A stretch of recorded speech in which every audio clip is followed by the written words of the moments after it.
Hey, welcome to the Razzle Dazzle Show, a podcast where we make connections through the lens of video games and all things pop culture. I'm your host, Jared, and our guest today is Jirard Khalil. Jirard is best known as the Completionist, the creator of the long-running YouTube series where he fully completes video games, tracking down every collectible, finishing every challenge, and uncovering every secret to determine if a game is truly worth completing. Since launching the show in 2012, he's completed hundreds of games across multiple generations, building one of the most respected gaming series on the internet. Beyond the Completionist, Jirard has also been a major presence in the gaming community through projects like Super Beer Bros, live events, and his continued passion for celebrating gaming culture and history.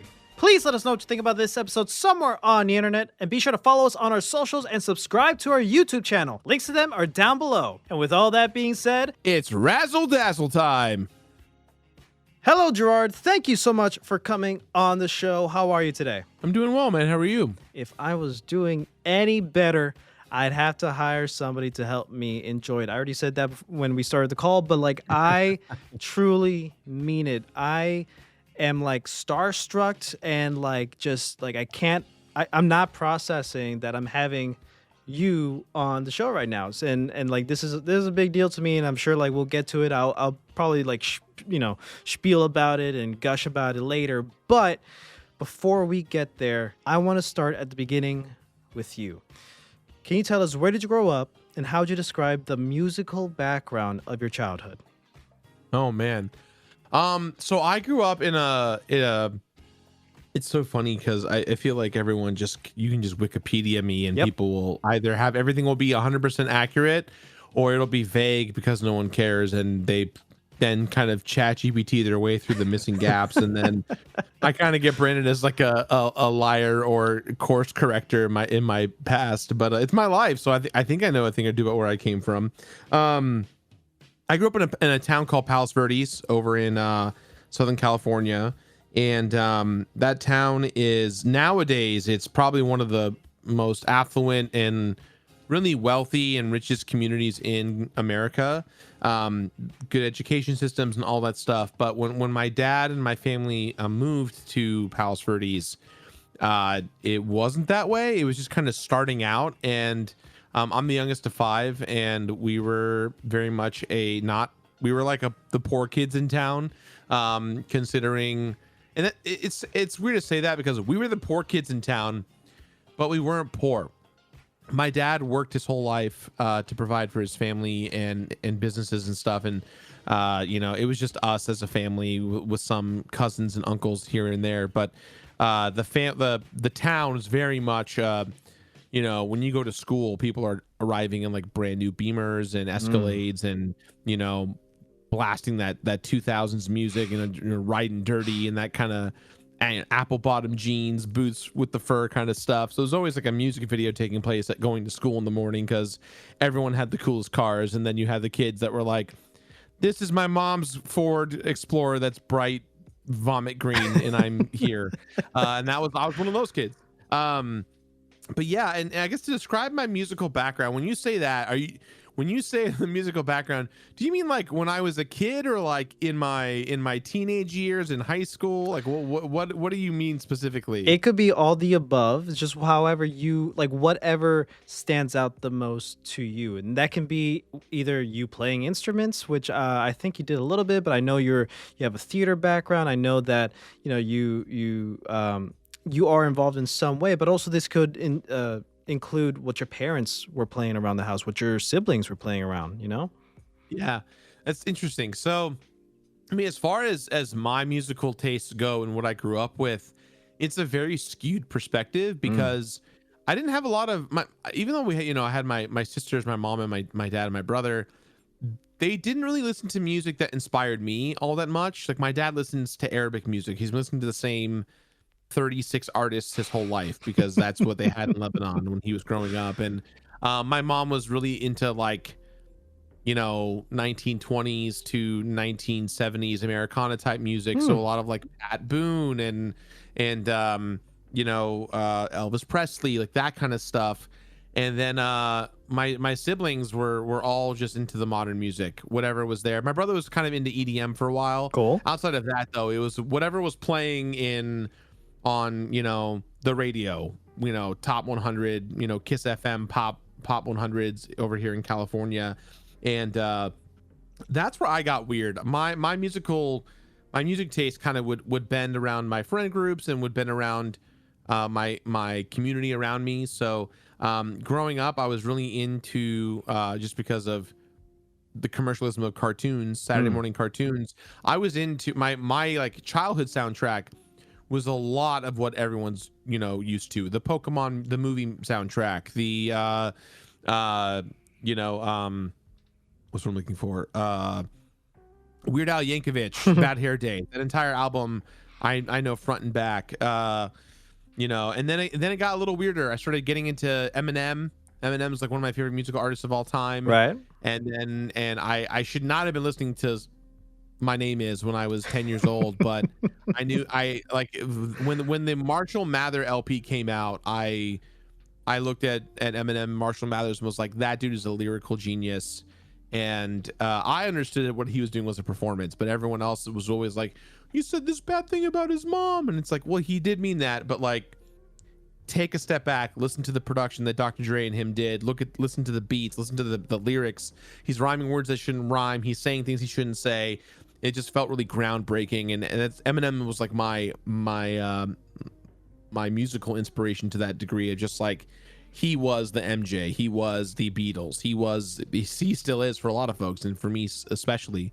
And then from there I got into ska music. I kind of got into modern day rock and ska music at the time. So kind of started with things like Marcy's Playground, I like sex and candy, yeah.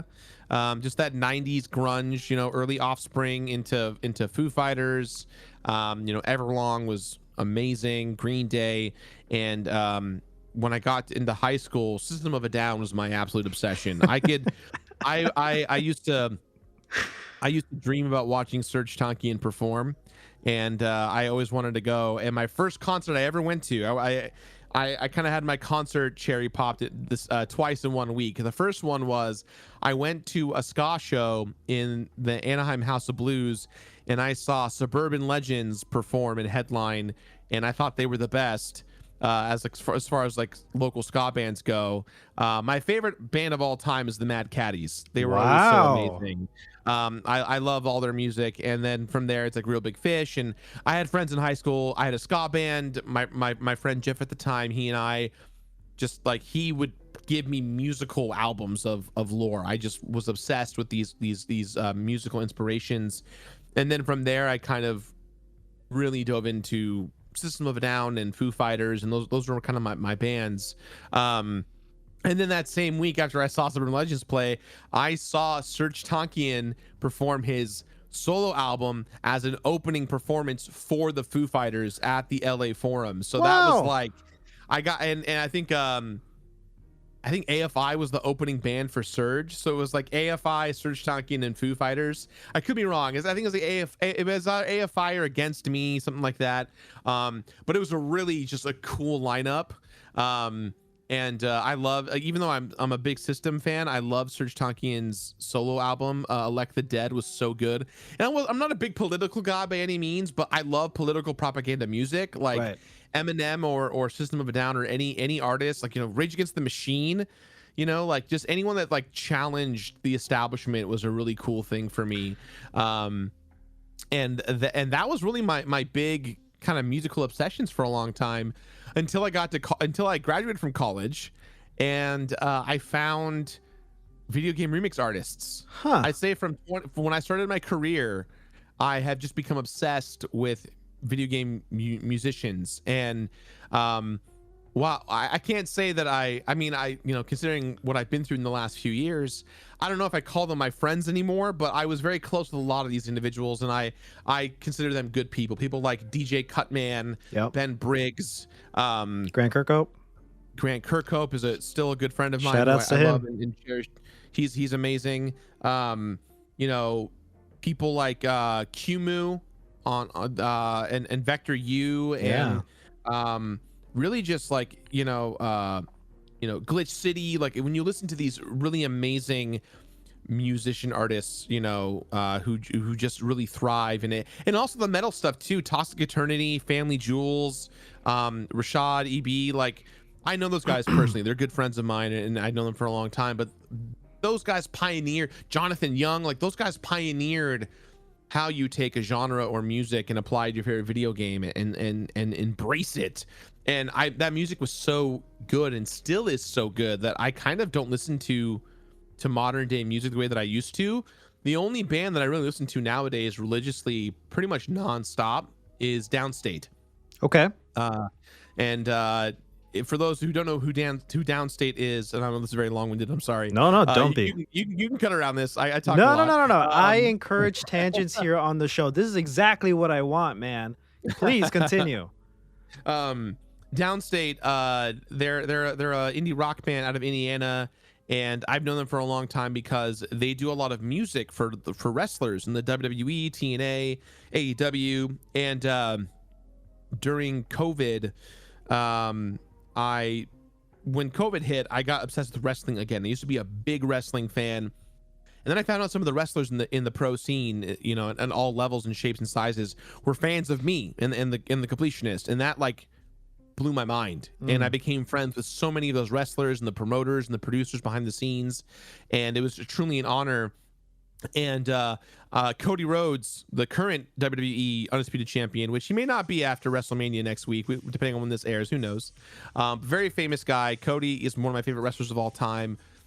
He shouted me out in an episode of Vlog, and that made me go, oh my God, Cody Rhodes knows who I am. And he and I kind of became fast friends and talk every now and then. And his band, or the band that did the song, Kingdom, is called Downstate. And I started listening to their music because I started falling in love with Cody's presentation and his music and everything. And I put it on all my workout albums. Whenever I go to the Spotify, I have like my wrestling playlist, when I want to get in the mood to lift some weights. And I tweeted out one day a screenshot of my playlist. And the band Downstate, all of them tweeted at me like, holy shit, the Completionist listens to Downstate. That's so cool. And it just made me go, God damn, like that's such a fascinating, real cool world thing. And so for modern day Completionist fans who are following me, you get the special treat of knowing that when you watch the newest episodes of the Completionist theme is still the Completionist theme, but now it's been completely rebuilt from the ground up with music and lyrics from Downstate. So I get to have almost my own little wrestler music whenever you watch my videos, which was such a cool little kind of sweet cherry on top with how I've kind of viewed my career and what I wanted to build myself out of from the Completionist. I love that so much. Again, I encourage tangents, so I love everything that you just said. You like one of the best things you can do for an interview, a journalist, is answer multiple questions in one go, and that's exactly what you did, man. I talk too much for a living, so I'm more than happy to. Oh, I get that, man. Okay, so just so we can lay some more groundwork, did you have any instruments growing up in the household? Oh yeah, so us kids were definitely pushed and forced to take instruments. We were forced and pushed to learn languages. I'd say out of the 5 of us, maybe 1 or 2 of us retained any of that knowledge, just because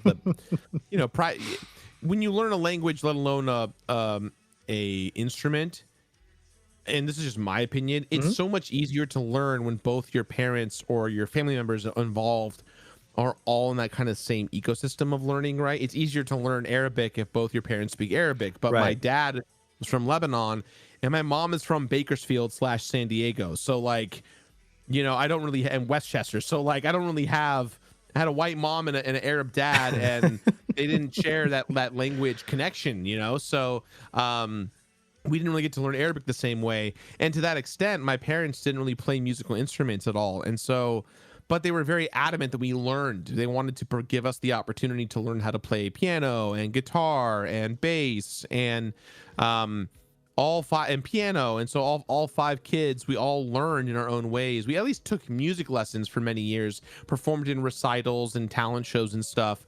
But the only instrument I understood was drums. I picked it up really quick. And I learned quickly that I'm not great at it. I'm not a good drummer by any means.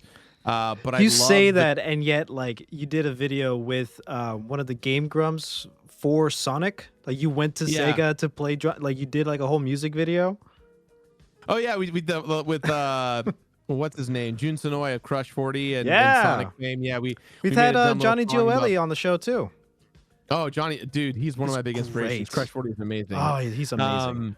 Yeah. Well, but again, like Kid Icarus, Jim, such a great guy. That dude could outdrum me 10 seconds. 8-bit drummer Jared, he's amazing. Like, I don't have the skill or the patience or the prowess, and a lot of it is because so I had a ska band in high school. We were called Catastrophe. My SoundCloud has our 5 or 6 EP track to listen to.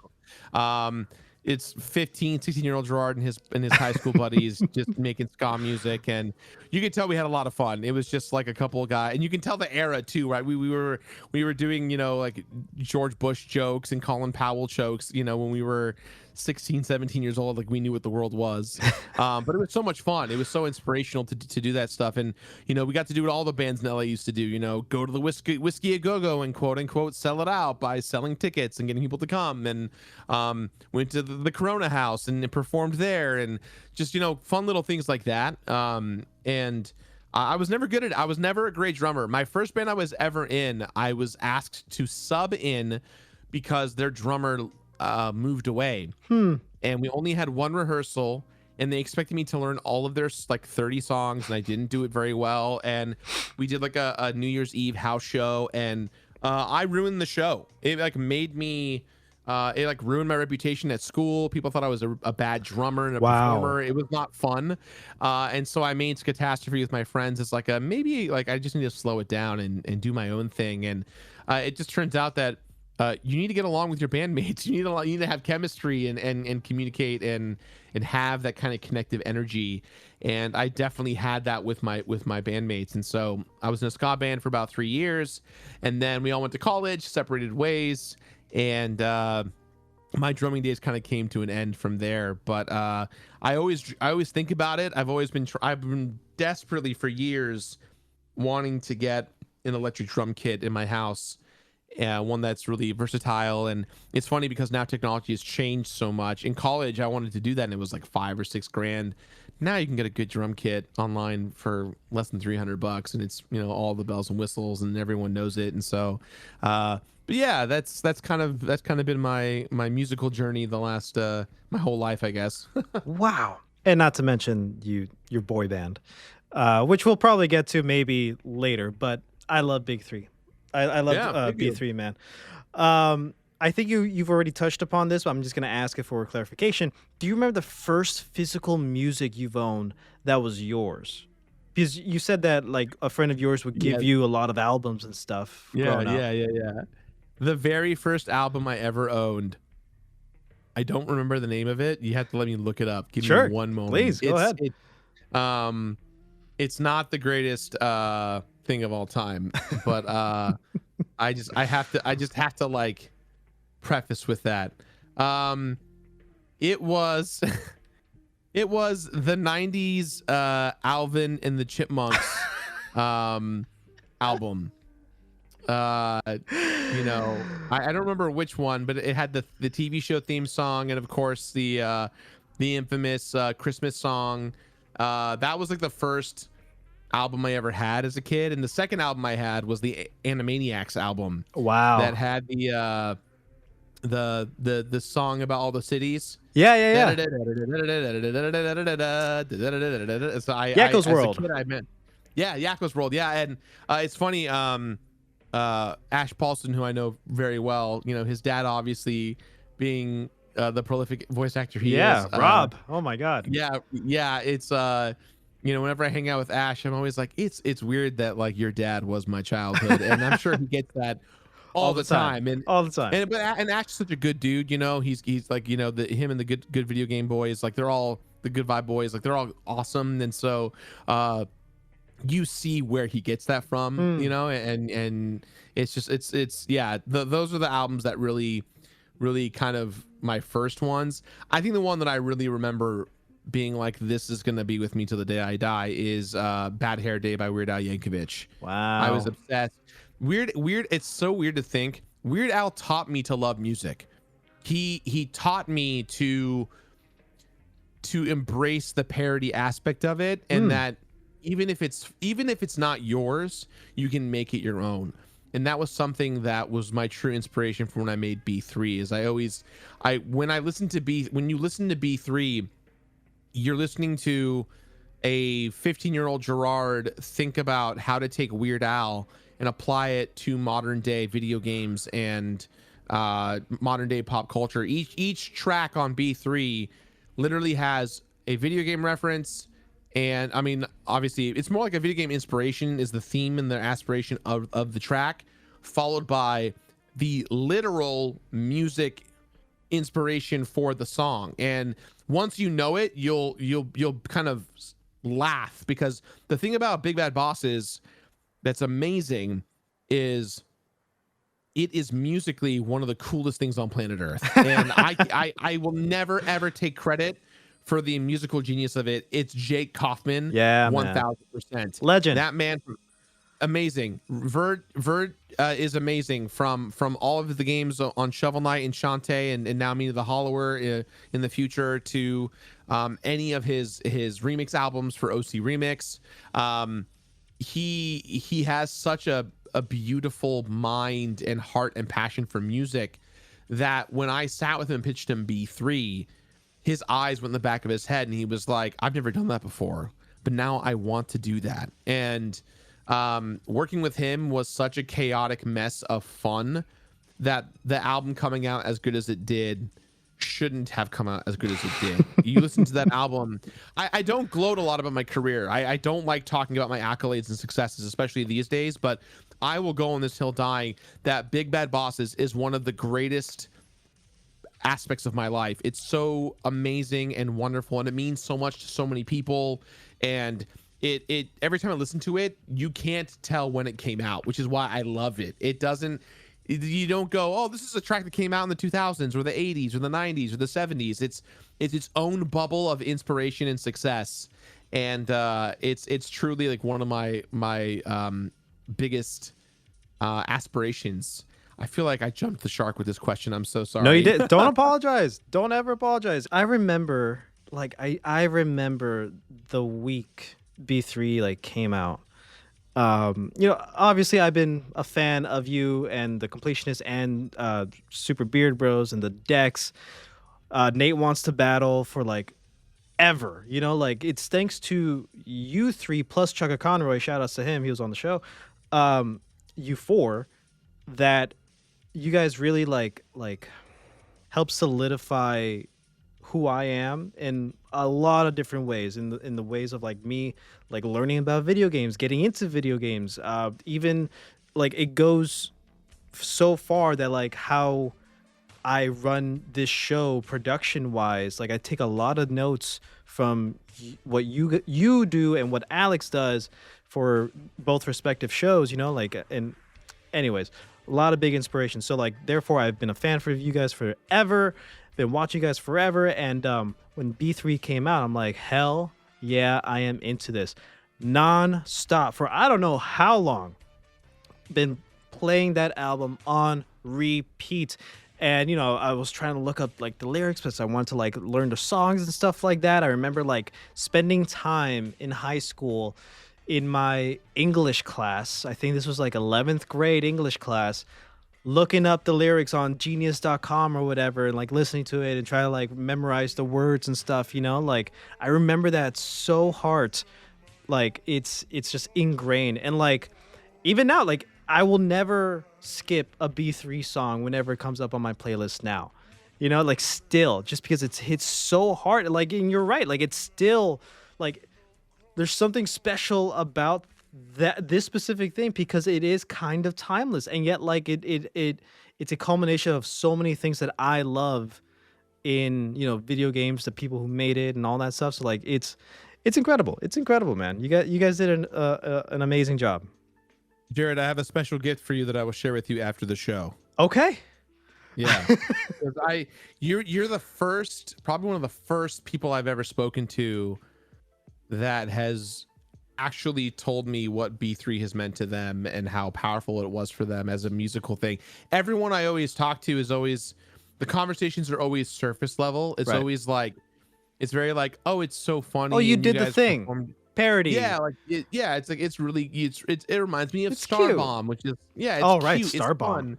Yeah, you're the first person that's like, hey, this music has there's so many layers to the music, and I've got something I've got a gift for you that might only live with just you, because yeah, I think you'll appreciate it, but you have to keep it a secret for from now for the foreseeable future. So we'll talk after the show.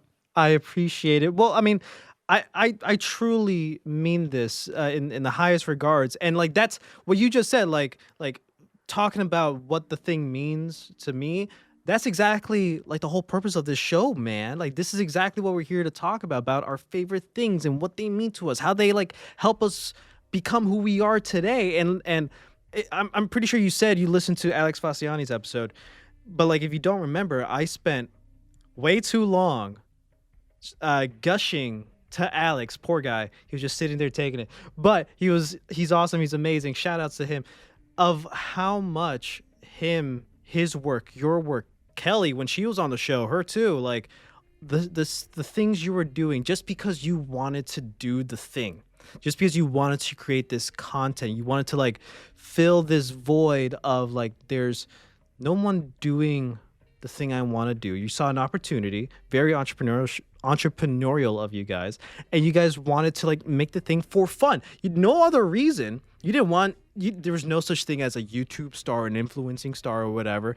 You guys want to do the thing for fun and to like help bring people together who like these things. I mean, like for me, it started with the decks. You know, like Chug Conroy has always been there, but like where I really started getting into gaming is through the decks, because Pokemon, I love Pokemon, always loved Pokemon. And then I remember this is I'm getting ahead of myself, but I'm still going to keep going on this tangent, which we love. I remember in high school, one morning, waiting for the bus in my my parents' apartment. It was like 6 a.m. The apartment is dark. It's a 1-bedroom condo. So like my parents are sleeping. I'm in the living room, just waiting for the time to leave.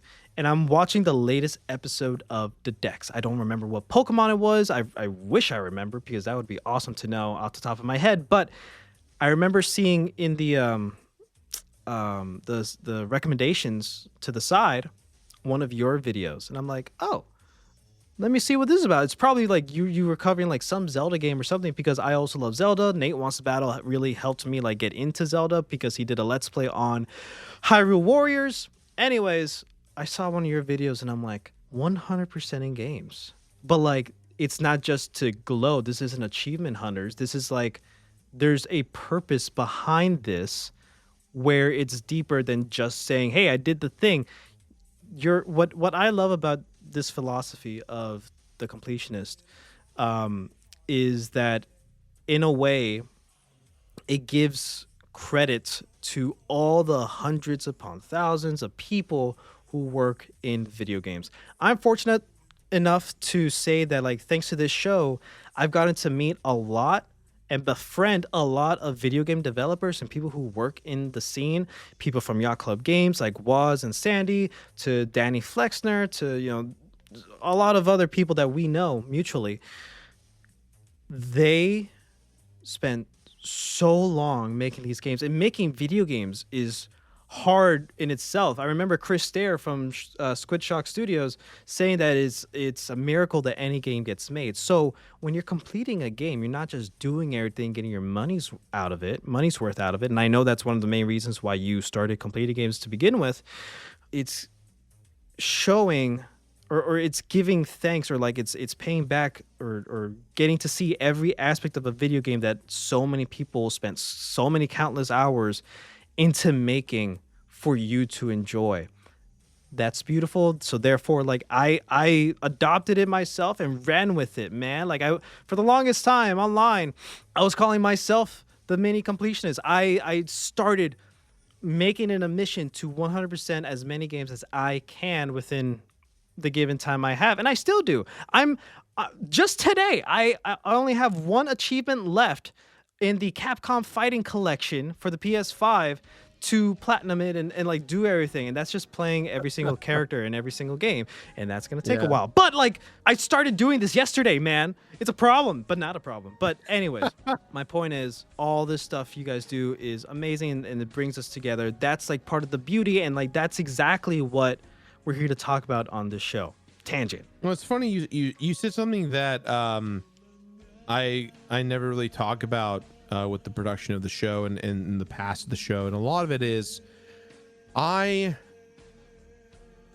you picked up on the very thing that I thought no one else picks up on, which is but when you watch an episode of The Completionist, it's not a matter of the shows there's a lot that goes into the crafting of the show, whether you were watching from the very beginning or until today, where obviously it's very different and on purpose. But the idea is, we had a log line and a thesis statement that would persist in every episode. Yep. And in the beginning, for the first 2 years, the log line was man versus game. Yep.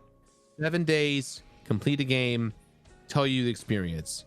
And in the early years when Greg and I, were working on the show together, a lot of it turned into a comedy duo act, which is I thought it took away from the show a little bit, but you still the reason why we worked so well together, obviously from our friendship at the time, and why the show is so exciting, was because it was educating the non-gamer with as much gamer information to make people want to play games. Oh my god. The goal of my that's exactly what I felt, because I wasn't in a position where I could play all these games, especially the older games, where I'm like this. I'm learning about like video games as a whole, like its history and all these classic games coming out, and I'm like, I have no way of playing these. I don't have the consoles I have today to be able to play them, let alone the money. So therefore I rely on you and whatever games you're playing to learn more. Sorry to interrupt.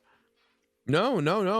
I'm honored and humbled you picked up on that, because that was kind of the idea, right? Is if the Completionist was born. I remember the idea that I had the Completionist, and it was in 2009. Yeah, I was working at Best Buy, and I was in between games. I was just like trying to find a game to play, and I mean, maybe I'm getting my dates wrong, so don't hold me to the fire, internet. But essentially, I don't know if it was 2009, 2008, I forget. But the idea was Borderlands 1 had just come out. Wow. And Dragon Age had also just come out. The newest Dragon Age entry, and Mass Effect had just come out, and there was a bunch of games. Heavy hitters. Yeah, heavy hitters. And I was obsessed with review culture. I was reading every single website. I was watching X Play and Adam Sessler and Kevin Pereira on Attack of the Show. I was watching. I was reading articles. I was, really trying to, IGN was my Bible for so long. I read every article. I knew like the Greg Millers and the Colin Moriartys of the world, where I recognized their voice and their writing. And I remember coming home one day from work, and I had picked up Borderlands and the new Dragon Age, and and Brutal Legend. It was those 3 games I picked up, and I picked them up solely because of the IGN scoring system, because I really thought that the IGN scoring system was the best in the industry. It was a clear indication between the writing, the presentation. I had my full trust in what those writers were saying. And mind you, this was a young 19 plus or minus year old Jirard, right? Yeah. So I remember I put in Brutal Legend, and I was so confused because it got a really high score, and I was struggling to figure out if I enjoyed the game, how to play the game. And so then I stopped about like an hour in and switched over to Dragon Age, and it was the same thing. I was like, I don't really know what I'm doing. Like, this is not for me. I'm not really enjoying this. I'm looking at the trophy list, and I'm going like, oh, this is like not. This doesn't feel like a 9 or a 10. This doesn't feel like what IGN's usually holding me to standard to. And then I played Borderlands 1, and I was like, holy God, this is my jam. This is where it's at. This is what I love. I am obsessed with this. This is what I want to do. And I remember reading the IGN review and being like, oh, why didn't it get a better writing? Like, why didn't it get a better, like, why? And I just remember feeling all these three things at once, going, they didn't beat the game, did they? They didn't get to the end. They just like played it and made an article. Naive Jirard was stupid at that point. I didn't know what I didn't know. And that's kind of the idea. That's the day the idea started. That really, I was like, how do I express how I feel? And ironically, at the time, that's when I started watching YouTube a lot. And I went to high school with John Jafari. He and I were high school buddies. We played a lot together in comedy sports and hung out after school every now and then. I wouldn't say we were close friends. We were not best friends by any means, but we had hundreds of mutuals between our schools, and whenever we hung out, we always had a good, joking, fun attitude and bits.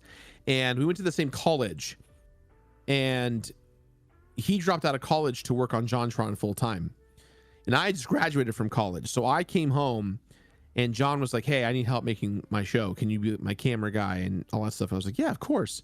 So all of early JonTron, like I'm talking like the first 10 to 20 episodes, there's a lot of like YouTubers and online producers and personalities in there, including me, that you didn't know were a part of that early John stuff, because you didn't know. You were focused on John. And that was the point, because John is JonTron. That was his brand and his thing, and he needed help producing it. And we as a collective friend group were always about elevating the other person. Yeah. And so we were the background characters in John's kind of wacky, fun early Final Fantasy 13 hallway world. So 13. we were, that's where we kind of got our teeth cut on that, if you will. And then there was a live stream, right? There was a live stream where people were like, beard men. Exactly. Yeah. So a couple of months later, I had moved home finally. I was working full time at Best Buy. I had just quit a job working on a movie.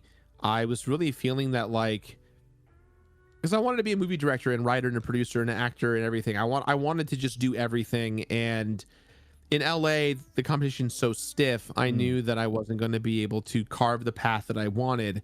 And my ultimate goal was to start my own production company. It's always what I wanted to do. But my friends didn't really like my vision. My friends didn't think I was talented. They all thought that I was kind of weird. They thought I was like kind of putting myself to the self-sacrifice of creating stuff. And at the time, I just kind of was like, yeah, but who's going to bet on me? Like, I'm the only one that's going to bet on me. And then that naive 22, 23-year-old kid was like, I believe in myself, and that should be enough to get me over the finish line.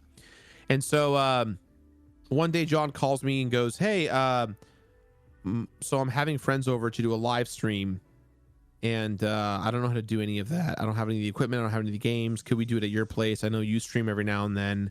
Can you do it? And I was like, yeah, no problem. I had a friend who was traveling internationally, and I used to stream games to him just for him, like, because he was alone and sad. And so I figured out how to broadcast on Ustream, and I'd give him the link and I'd say, hey, like, let's pick a time. I'll start streaming at midnight and go till 2 or 3 in the morning, and we'll play whatever game you want. And so he was like, oh, let's play Mario, play the All-Stars pack, play Sonic 3, like play it. And so I would, and he it was a really fun time. And my early crew, like, Fraser and Michael Barrety, like, they'd come by and hang out, and just because we didn't know what any of this was, we were just kind of fucking around and finding out. And so John had known that I kind of stumbled into that and knew how to do it. And so he asked me to have a bunch of people over that I did not know, and I said okay. And so he brought over Dodger from Press Start to Continue, Dex Bonus, who I always will love and cherish her. She's amazing. Her husband Sam, they're just wonderful people. And then Ego Raptor, Aaron Hansen, he also came over. And John had a bit too much to drink. He didn't know whether or not Aaron and Brooke were drinkers, and turns out they weren't. And so that was kind of their first time hanging out with him too. So they were just kind of learning to get to know him. And then here they are at my house, at my parents' house, just kind of looking around. And in the middle of the show, none of my gear was good, you know, like I wasn't collecting at the time. I didn't have like the best. I had like third-party controllers. I wasn't really thinking about what I was doing. And Aaron was like, let's go get you some controllers. I was like, okay. So like I took him to Best Buy and I used my employee discount to buy more controllers and games, and everyone knew who I was. And Aaron was like, oh, that's pretty cool. Who are you? And I was like, oh, I'm just a guy that works here. He goes, oh, that's really cool. And he and I got along so well. We just had such great chemistry that he gave me his phone number and was like, if you're ever around, we should hang out more. And I was like, oh, that's so cool. And the best part was I had no fucking clue who Aaron Hansen was. I didn't know anything about Egoraptor. I didn't know his fame on Newgrounds. I didn't know his YouTube career. And mind you, like he had just released Awesome Noir. That's where he was in his career. He was on the precipice of making Game Grumps and getting the notoriety that he deserved. And he was just a really fucking nice guy who reached out.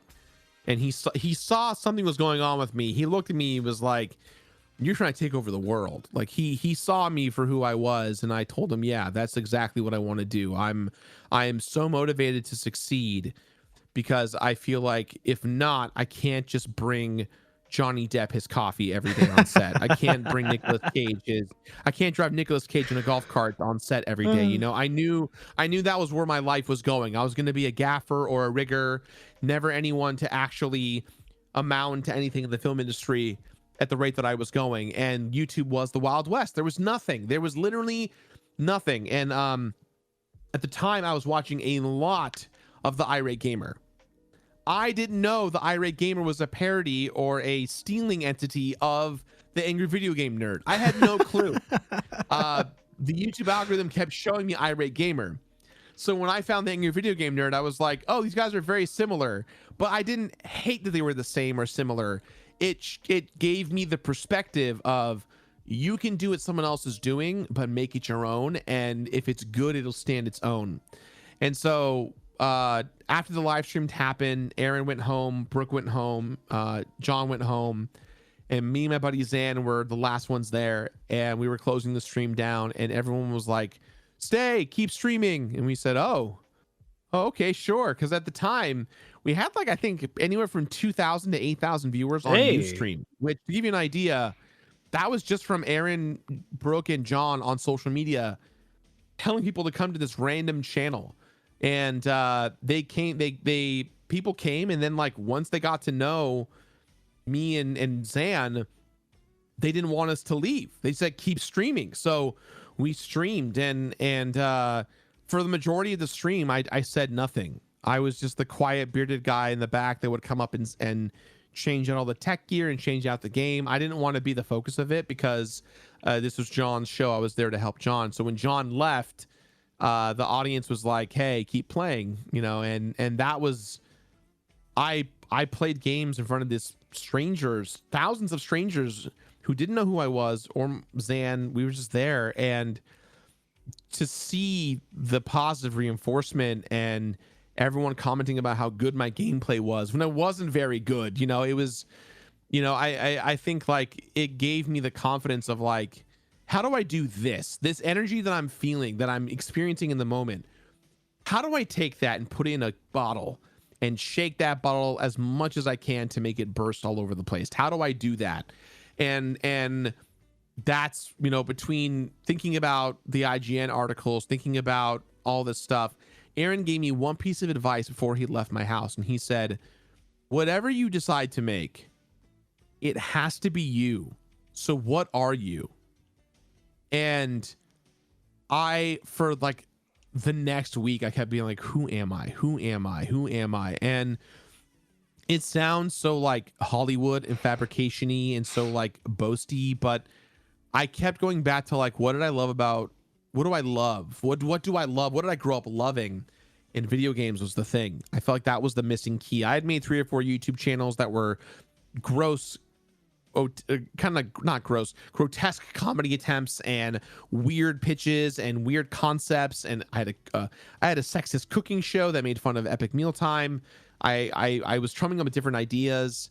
And when Aaron asked me that question, I was like, oh, I complete games. That's what I do. That's what I am, a completionist. And I was like, how do I make the completionist? What is the completionist? How do I do that?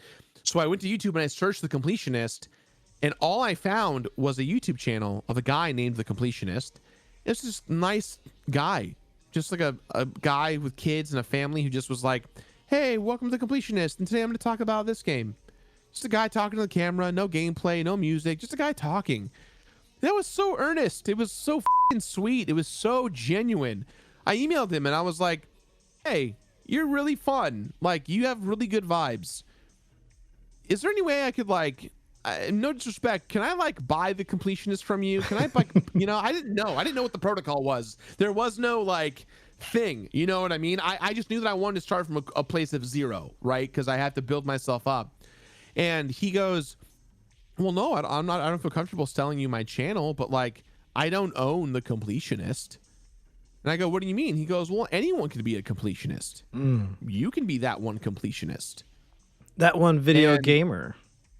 Well, that was the thing, is that I created a website, or I wanted to create a website called thatonevideowebsite.com. And the idea was I wanted to do, that was my intent before all this. And so that's what made me go, I can now merge my ideas together. He said it to me and I was like, that's what I'm missing. And so I wanted to make a website that was basically like a Dig or a Cracked, you know, like a website that has like articles and viral hits and clips. Right. And anyone can just go viral, and it was going to have video. And I pitched to investors and I couldn't get off the ground because I didn't know anything about anything. I was just figuring it out, you know, obsessed with Shark Tank, trying to figure out how to make this thing work. Right. And that's kind of where it started. I was like, oh, anyone can be that one video gamer. And anyone can be Spider-Man. And exactly, yeah. And it's I'm Spartacus at the same time. None of us are Spartacus, right? That was kind of the idea. And so I started my channel at the time. It was already established. It was called That One Video Website. And at the time, I had made probably 30 videos on different stuff, and I never starred in any of the videos. So I finally kind of put all that down, and I said, hi, I'm Jirard I'm Jirard. I made these shows you're watching, these sketches, to a few hundred of you, and I appreciate you all so much. I'm going to do something different. I'm calling a show called The Completionist, and it's going to be once a week, and I hope you watch it. And so I did. And I have to say, as talented as I thought I was, and as wonderful as I thought my content was, it only succeeded early on because of my friends. I have to give credit to John and Aaron and Peanut Butter Gamer, and they were the reason why people knew who I was, because they saw my content. They saw how polished my content was. A lot more polished than most people were in the early eras of YouTube. And it was because of my film background and my pedigree and my focus on structure, execution, cleanliness, and rewards. I was all about rewarding the viewer for coming back. That was a big kind of pillar for the Completionist. That first episode did very well. It was a viral thing. My life changed overnight, and I was so excited. It was on Mega Man X, my favorite game, one of my favorite games of all time. I was so pumped. And then a week goes by, and I did Secret of Mana, and the views were 1/10 what they were, and I didn't understand it, and I was very sad, and I was like, oh no, everyone hates me, I don't get this. And I texted Aaron, and I was like, dude, no one's watching my second video. And he goes, Jirard, you're just starting, dude. Like, you have to build the ship. And I was like, oh. He's like, yeah, man, like, you have to just keep going, you have to keep trying. And that's when I went, oh, this is not a sprint, this is a marathon. And so that's what it became. It was man versus game, and that mythos stayed with me for probably the first 3 to 5 years. And then around 2016, 2017, I felt the winds change in the YouTube side of things. You saw kind of the rise of commentary channels starting out with H3 and iDubbbz. You saw Drama Alert, Keemstar kind of disrupting the social media space a little bit. You know, you saw kind of the early rise of like Ludwig and some of the modern day streamers take over. And I didn't want to be any of them. I didn't even want to be friends with any of these people. It wasn't anything like that. But there was this, in my opinion, there was an overwhelming wave of change that was coming. And I felt for the first time since I started my career that my life in the YouTube space had a mortality to it, in the way of, if I don't change my format, if I don't change my content, if I don't adapt with the times and figure out who I am as I progress, I will get left in the dust. And so we changed the show. I was looking at how I was doing the show, and it was very comedically driven. It was very doing what everyone else was doing. And I was like, I wasn't meant to do the Completionist the way that I was. When I did fun episodes of the Completionist where I really went all out, those were the special moments. Your Pepsi Mans, your Chrono Triggers, your you know, these kind of I remember those. Yeah, your Hyrule Warriors, your Smash Brothers, God. like these like your Mario Odysseys, these tentpole episodes of like your Final Fantasies. Like they felt like I had put hundreds of hours into what I was doing. And the narrative had to change. And I changed it, man versus game, to video games make me feel this way. And it gave me such freedom to create again. And that has been the North Star of the show ever since. Was it's not about will he or won't he complete the game. It's not about see you next Saturday morning cartoons for another episode of The Completionist. It was video games making me feel a certain way. And I need to and want to share that passion of where I went with that, and why can't I share that passion more openly. I think I pigeonholed myself to a degree, right? I really went in on, there has to be a structure, and it has to kind of be like John, and kind of be like AVGN, and kind of be like these guys. And inadvertently, I was creating a path for creators behind me to evolve their own ways and be better than me. And that was exciting. And to be their inspiration was really cool. But I knew I had to pivot. And I pivoted through COVID and beyond, and it felt right.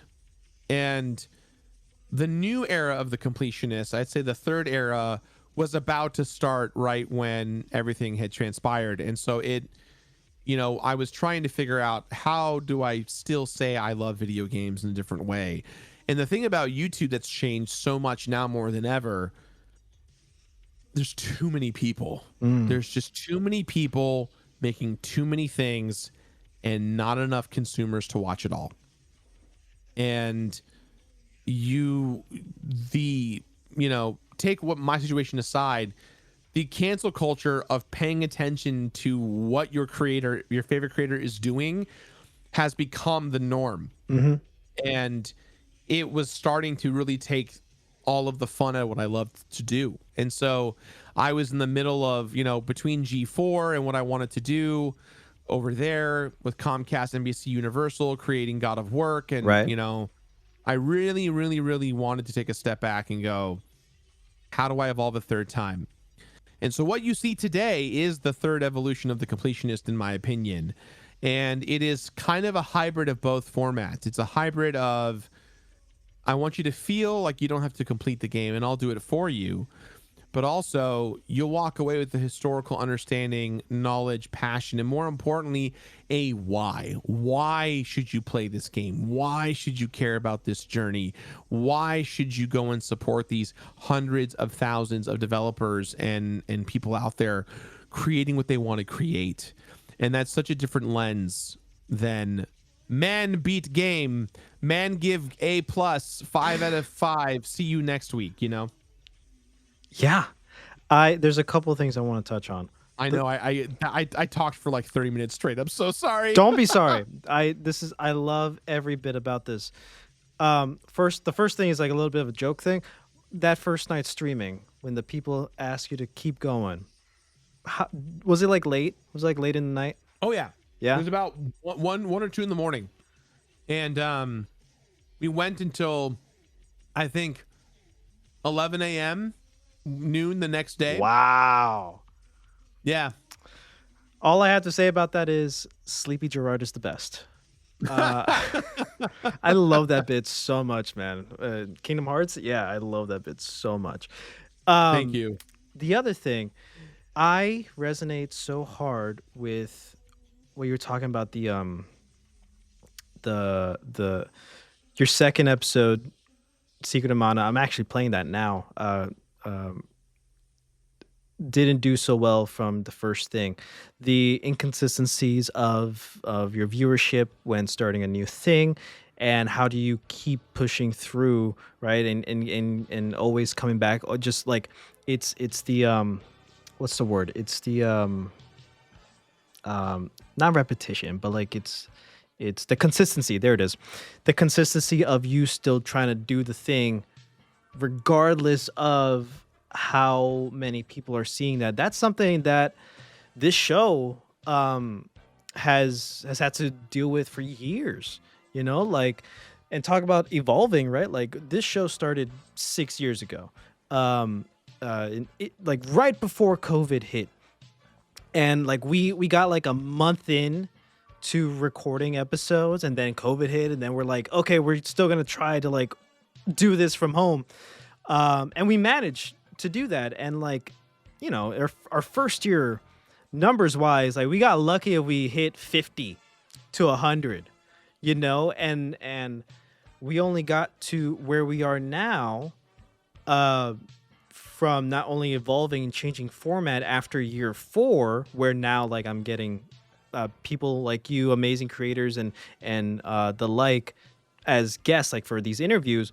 But like, we only got to where we are now because of that consistency. For the past 6 years, we've never missed an upload. Maybe once, but like Christmas break, our first year, like give us a break, you know? But like that consistency has helped us to get to where we are now. And through that evolution, like, oh wow, there's like something, like there's something here, and like people are seeing that, and like people are resonating apparently, you know. And like this is we're doing this without getting paid. We don't make a single cent. This is all for fun, all for the purpose of making connections to the lens of video games and pop culture. Like that's what this is all about. And that's something I've always noticed from your production, from the Dex's production, you know, like even young, like I like in retrospectively, like I've always noticed that one of the most important things, or one of the most important reasons that I liked these YouTube channels, you guys, was because of how authentic you guys try to be. Even though, yeah, there's some part of a performance because you're, you know, recording, you want to make it entertaining and stuff, but like not too far below that, it's like you guys, you don't talk about everything that's going on in your lives, of course, because you get to keep that private, but like, you know, there's still that level of transparency, whether it's Super Beard Bros, whether it's the Completionist, whatever, that you guys are not afraid to put out there for other people to enjoy and also resonate with you guys. A weird parasocial thing, but like it's to your benefit, if that makes sense. Yeah. I mean, I think I really hate the word cringe. It's really just become, obviously Beard Bros fans knows what I'm talking about, but a big reason why I hate the word cringe is because to me, the word cringe is cringe, and people who use the word cringe are cringy, because oftentimes when people say, oh, that's cringe, or that's so cringe, or wow, what a cringy thing, they're missing one beautiful element in the conversation. And what that conversation is, taking a risk of being yourself. And if we are discouraging people from trying to innovate and trying to be themselves and trying to take a risk in putting themselves out there because they say it's cringe, you know what I mean? Like it's a weird thing to sit with. And whenever the number one thing, there's always 3 questions I get asked a lot at different conventions or panels, and all three sentiments are still true to this day. Is everyone asks me, one, if you were to start over, what would you do differently? And that first thing is, I wouldn't have started a YouTube channel. I would have done something else, because the journey that I went through, have been through, still going through, and will continue to go through, there's a lot of mortality to play with. There's a lot of like, this hamster wheel does not stop, and your ability to be on that hamster wheel is a lot. It just takes and takes and takes.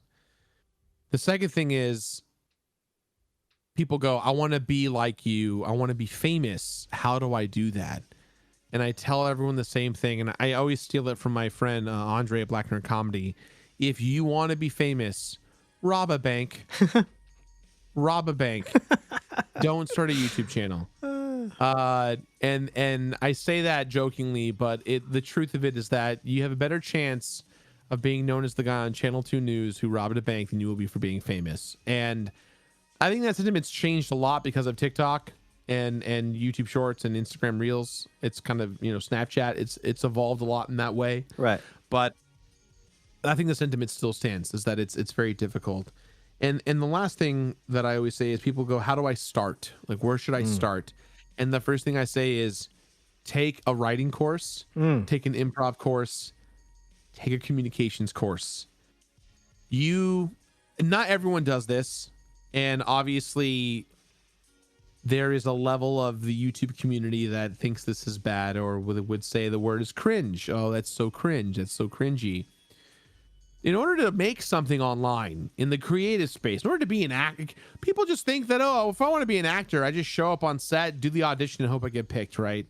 No, there's lots of crafting. There's lots of studying and performances. Yep. And it's an art form you have to learn, and you have to put in the hours, and you have to get beaten up, and you have to take the blows and learn how to grow.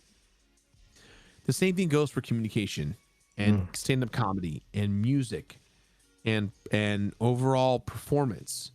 And the biggest thing that people are afraid of is, well, I'm afraid of being made fun of. I'm afraid of being confident. I'm afraid of, what if I can't do it?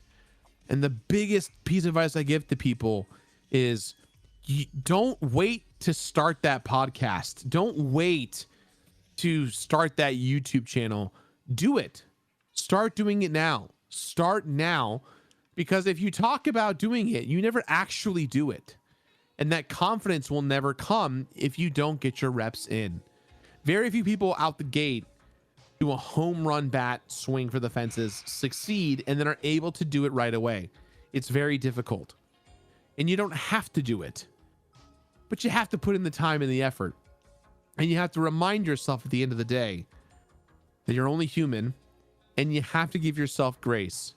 So the next time someone calls you cringe for trying to do a monologue in front of the class, or for trying to write a book or a short story, or to write music or do stand-up comedy, or God forbid you try and do a YouTube channel or a podcast, tell them to go themselves and just give it your best, because they're not fucking doing it. They're just as afraid as you are, but they can fucking sit there and say that's cringe because they watch other YouTubers who do the fucking same goddamn thing of saying that's cringe. So kiss my ass with the word cringe. If you want to fucking make something, be a rock star, be rock and roll, break something, and fucking try. And don't apologize for trying, because so many people do not try. And that's the thing that fueled me, and I hope will fuel other people. Just fucking try. Do something today. I want to add to what you said about, like, if you want to do stuff like this, it's very helpful to get the necessary training. Of course, not required. Nobody has to do the thing, but you mentioned the take courses on those things. For me, I was already in school for journalism. I graduated with a bachelor's in journalism. I work for an NPR and PBS station, and all of that helps me to do what we're doing right now. Like, yeah, we're having a conversation, but like, also, I know these things are also called interviews. It helps me prepare, or learn how to prepare for talking to a wide variety of people. We have a lot of really cool, amazing people on this show coming on as guests, and they come from all types of different backgrounds, you know, artists, musicians, voice actors, camera actors, you know, whatever, like cosplayers. Like, the training I've had helps me learn how to, one, research who these people are, and two, like help like formulate questions that are deeper than just Jirard, you have the completionist, how did you first start that, you know, like avoiding the basic question that everybody else is going to ask, or at least trying to, right? You know, so like having these tools in your toolkit really helps to try to make your content, whoever you are and whatever you're trying to do, as unique as possible, as true to you as possible. It's learning how to learning the hows and what's behind the thing you want to do is a great reason to determine whether or not you should do the thing, if that makes sense. Totally. 100%. I agree. Before we continue with all this talk, which I absolutely love, one question that I do not want to leave behind just yet, taking it back to something musical. This requires a bit of context, so please bear with me. Like I mentioned, I'm a producer and audio engineer for an NPR PBS station here in Southwest Florida, and we have this other show called 3 Song Stories, where we tell people's biography through music. The guests will come in, they'll pick 3 songs that every time they listen to these songs, they immediately get transported back to a time and place that they have a significant story associated with it. It could be anything. It could be like a small little anecdote. It could be something funny, something depressing, whatever, as long as it takes you to that memory. I want to ask you off the top of your head, do you have one song story you're willing to share? Oh man. I feel like I'm the critic from Ratatouille, just seeing his life flash before his eyes. That's exactly it, man. That's exactly it. Yeah. Yeah, I think you know, a couple in before right around COVID, right before COVID, I started doing my one-man comedy show called The Completionist Legacy, where I themed it after, the theme of it was like based off of Tron Legacy. And I hadn't been on stage in a long time. It was just kind of like me returning to my theatrical roots, if you will. And I was trying to figure out, how do I get back? Like, what do I do, right? Do I just talk? Do I put on a character? A lot of people didn't buy tickets to the show because they were like, I don't want to watch you go and play games in person when I can watch Beer Bros at home.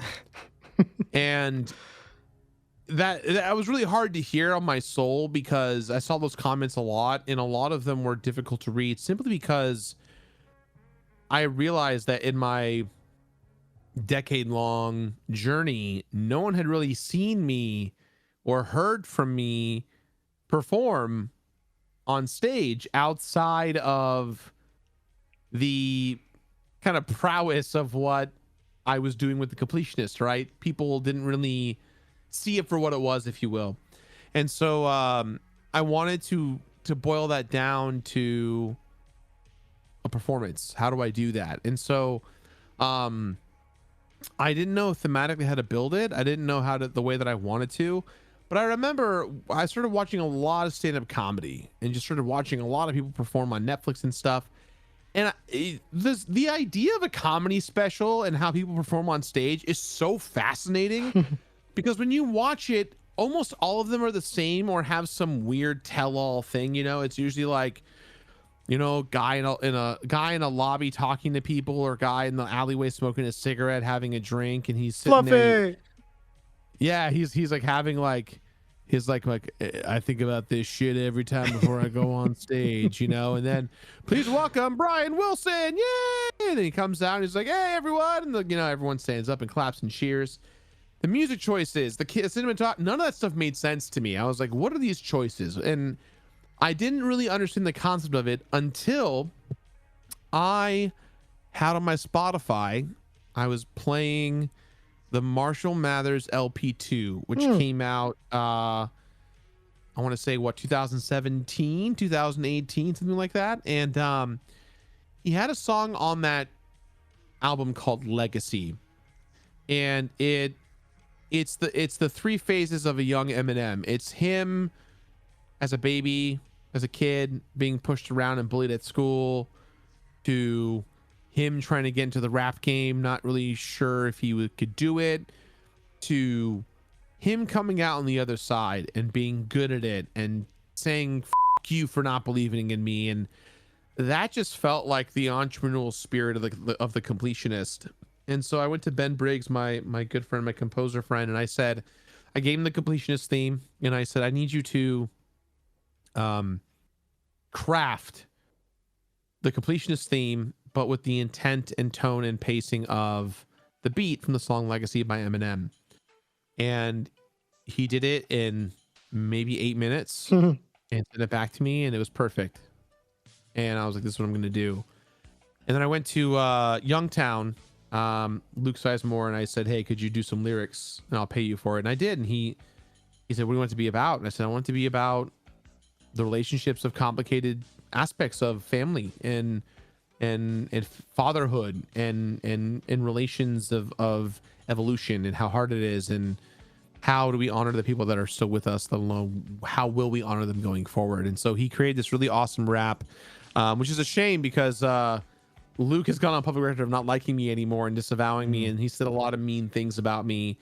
And everyone's entitled to do that based on, you know, the history of where I've been. But whenever I hear that song, it reminds me of the calm before the storm, of when, you know, the irony of having a song created, or rather, whenever I hear Eminem's Legacy, rather, not my version of Legacy, but when I hear Eminem's version of Legacy, there's a bitterness to it. I feel this bitter anger.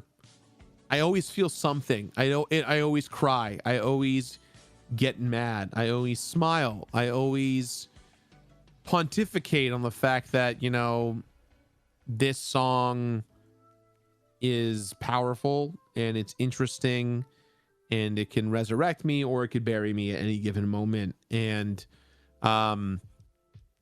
it's hard to hear it today, because whenever I think of it, it honestly is kind of like Dewey Cox, you know, Walk Hard, where it's like, I had to think about every single moment of my life before I walk onto that stage.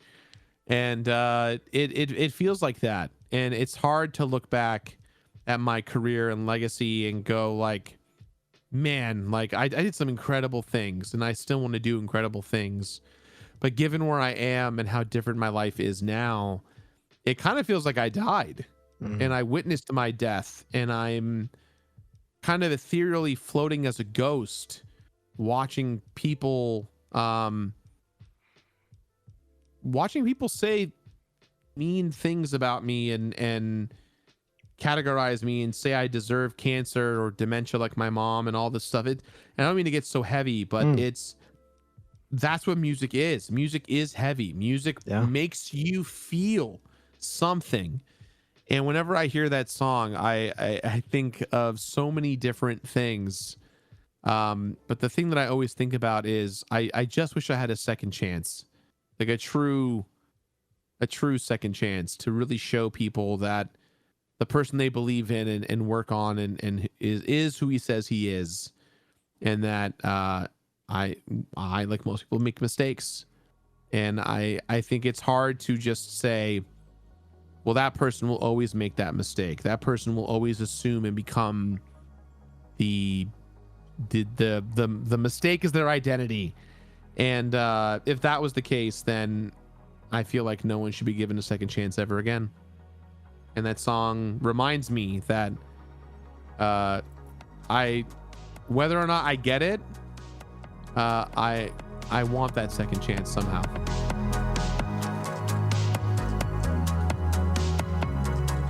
I was gonna ask you, how does that song fit into your life today? Yeah, I mean, whenever I hear it on my Spotify when I'm at the gym or out and about, it'll come on. It's hard to. It depends. It reminds me of the era I went through and survived, and then it reminds me of portal I wish I could open and go back to. And you know, it's not the same thing, and I can't wait for someone to clip this out of context, but it's kind of like that adage of like, if you can go back in time and stop a tragedy from happening, would you? Because if you do it, you fix history, but like what came of changing history, right? You know, I hear that song and I'm reminded that part of my life has come and gone, and it's so important for me to find a new version of that. And that's the thing I'm doing today, making content today, and hopefully getting back to what that was, you know. You've seen Cowboy Bebop? I have not. Wow. I'm not the biggest anime guy. Oh, okay. I should be, but I'm not. Well, there's only so much I can say about it, but the reason I bring it up is one of the biggest themes of this anime, and it's one of my favorite shows, period, of all time, is you're going to carry that weight. All the characters, except for the youngest, are living in their second, if not third act of their lives.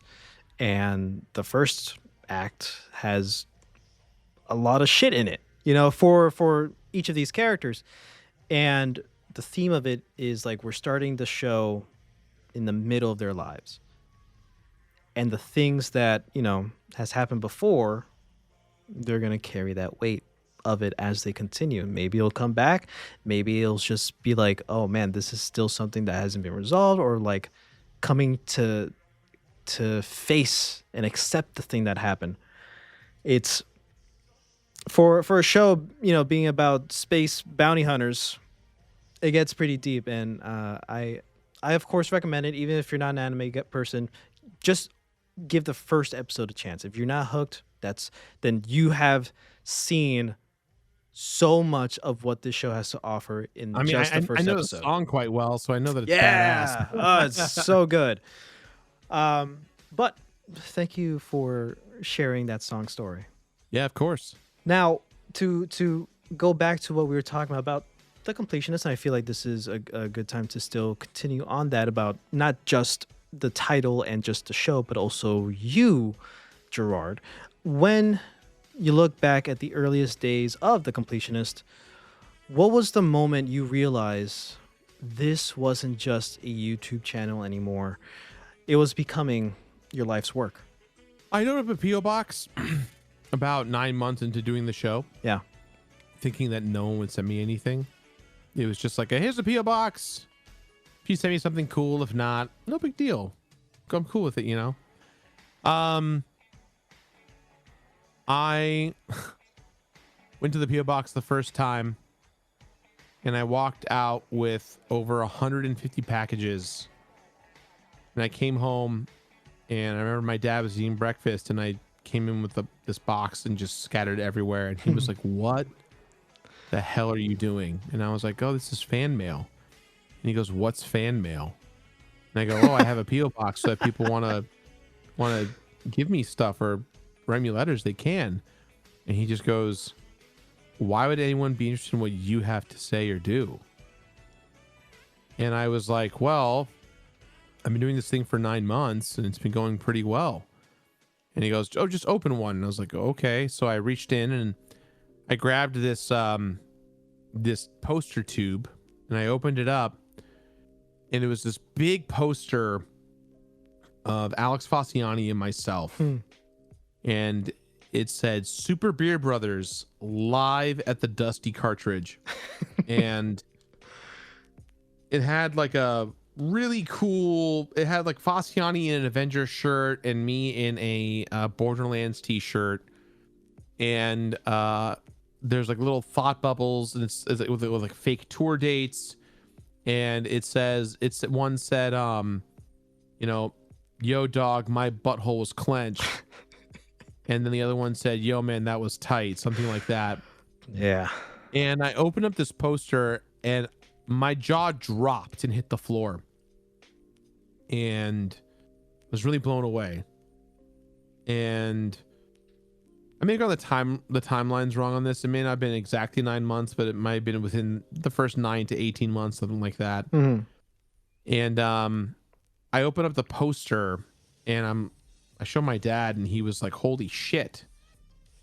And he goes, who is this from? Like, someone wrote that? I was like, yeah. And so I go through and there was like 3 or 4 Post-it cards, like almost like 4x6 glossy photos. There's like a couple of them.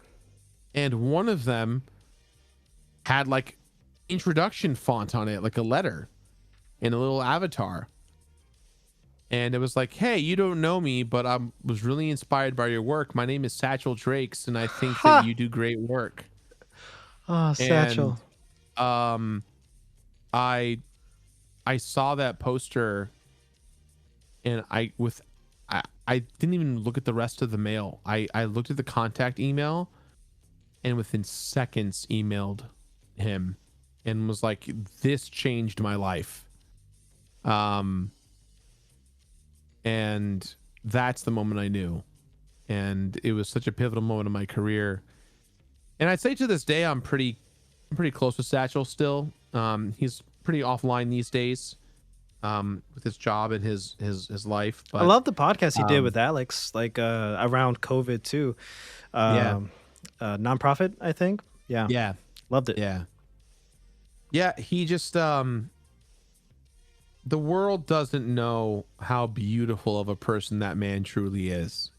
There's an alternate timeline, I truly believe, where Satchel Drakes would have been the face of highbrow gaming journalism in a way where it wasn't about reviews or scores or facts, but it was about self-expression and creativity. And if you ever get a chance to meet him, I will love that. You will know exactly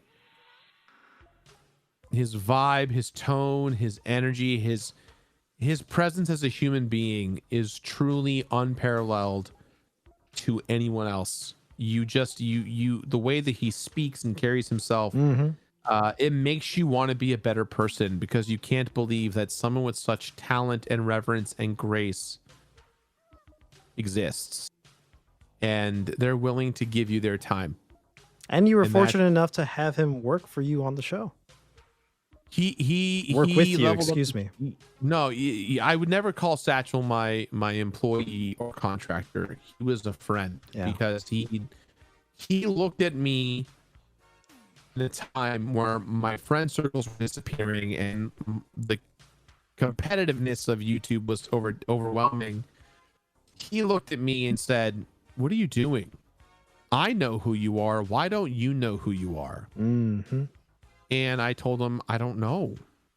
He goes, this is who you are. And he created these assets and these packages and pitch decks, and he never let me pay him for them. He never let me, like, I always would insist on paying him back. And sometimes he'd be like, okay, this is too much work. I'll, please pay me. But he was always like, it's not about that. And just his heart and soul is one that I think everyone should have the pleasure to interact with. It's one of the best human beings on planet Earth. Shout outs to Drake, Satchel Drakes. I love that, man. That's serendipity, maybe. It's just like something beautiful about that entire interaction. Then to talk a little bit more, actually, I wanted to mention a thing about that, or something similar, before I forget. When I started college, I was, doing the basic courses, English and all that stuff, right? There was an assignment or a couple of assignments in my English class in college where, like, we had to, I don't remember if it's like comparing, contrasting, like, people or whatever, like their work, or it was something to do. I had to, like, choose people to do like research papers about. One of them was like, I chose to do like music based, so therefore I like did a paper about Grant Kirkhope and like Koji Kondo together and like how they're both awesome. Also, thank you for getting me into Banjo Kazooie and obsessed with Grant Kirkhope. Shout outs to Grant. He agreed to be on the show. We're gonna get him on one day. Two, I did a paper about you and about your whole philosophy with completing games and all that stuff. And I remember getting a good grade on it. I passed that assignment, and I remember sending an email to like the Completionist email, the show's email, and I got a response from your brother saying, you know, hey, thank you so much for this. Really appreciate it. I mentioned somewhere in the email that like, you know, you mean so much to me. You're such a big role model that I even have my usernames be like mini completionists or whatever. He said thanks you for like the paper and all that stuff, and he also said, by the way, we would appreciate it if you like change your usernames and stuff, because we don't want people to be confused with like mini completionists and like the completionists, you know. And I'm like, oh right, got it, cool, sorry. But like that, there's that small interaction where like that was like awesome for me. But like Satchel sending you that poster just reminded me of that. Jared, I'm gonna admit something. I didn't know that you wrote that email, and I'm so sad that I didn't know, because one, I would have responded. Yeah. And two, I would not have told you to change your name. I would have told you to keep it, especially knowing the adage of like what the completionist is and where I came from. You know, like I would not have. My brother's so much more of a protector than I am. I'm so much more of like, oh, baby bird broke its wing, I'm gonna fix it. So I wish I had known, because if I had known, I probably would have stepped in and been like, all right, I'm gonna take care of this. But that warms my heart to hear that. To move on, talking about completion in games themselves, this is why I brought up the initial assignment bit. When you finish a game 100%, and I know you talk about it all the time, but I still want to know, does it feel like closure, or does it actually make you appreciate the journey more? I think it's both. Yeah. I think there's a sense of closure, a sense of accomplishment. I think the thing that I wish I figured out how to do better, I guess, was the ability to, how to describe it, the ability to be satisfied with the work. That's always the hardest thing as an artist, right? Is we're our own worst critics, I know. Right. Well, and yes, at the same time, the internet is the one that that eats you alive for your insecurities, right? You know, earlier I talked about the whole cringe thing. You know, don't worry about being cringy. Just do your best and just be yourself, which is great. And I still believe that and honor that and hone in on that, right? It's hard to feel like you're artistically satisfied, because it gets to a point where you're not really reading the comments anymore. Right. You hope that your friends are watching. You hope that your family's watching. This is a prime example. In my time at G4, I made God of Work, this really huge TV show that very funny, very great. Thank you very much. It's I'd say definitely in my top 5 career highlights for me. And when I made God of Work, rather, the process of making it was the hardest thing I had done in my life at the time. I bet. To give you an idea, you had a week, right? We shot the whole thing in less than 8 days. That's what it was. It was 5 days back to back with 2 or 3 days of pickup shooting.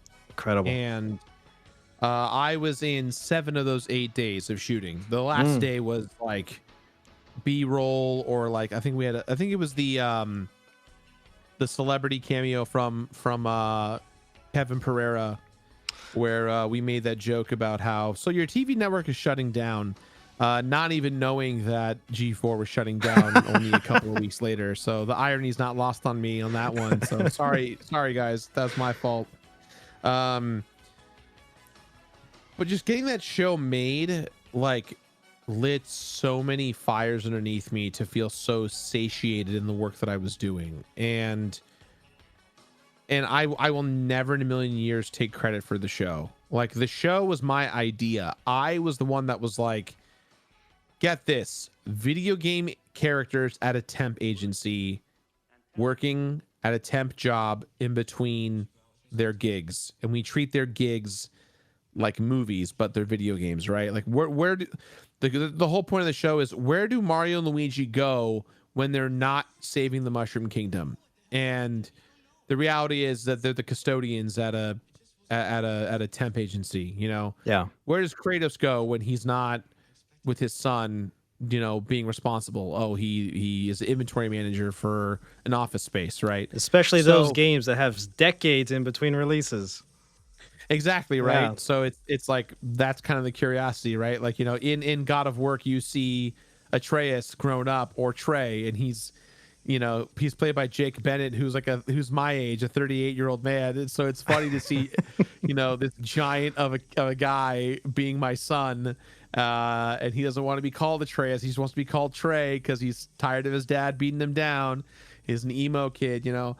There's so many moments about that show that I absolutely love, and I didn't come up with 95% of it. You know, I created the concept, and I let my co-creator Emily Jacobs run with it, and she was just such a creative passion and fire. She's so fun to work with, and the whole team at X-Play, like the whole G4 crew, they believed in the vision, and it was a vision that was my idea, but I let them take the vision. What I was responsible for was stopping the top brass from stopping us. Mm-hmm.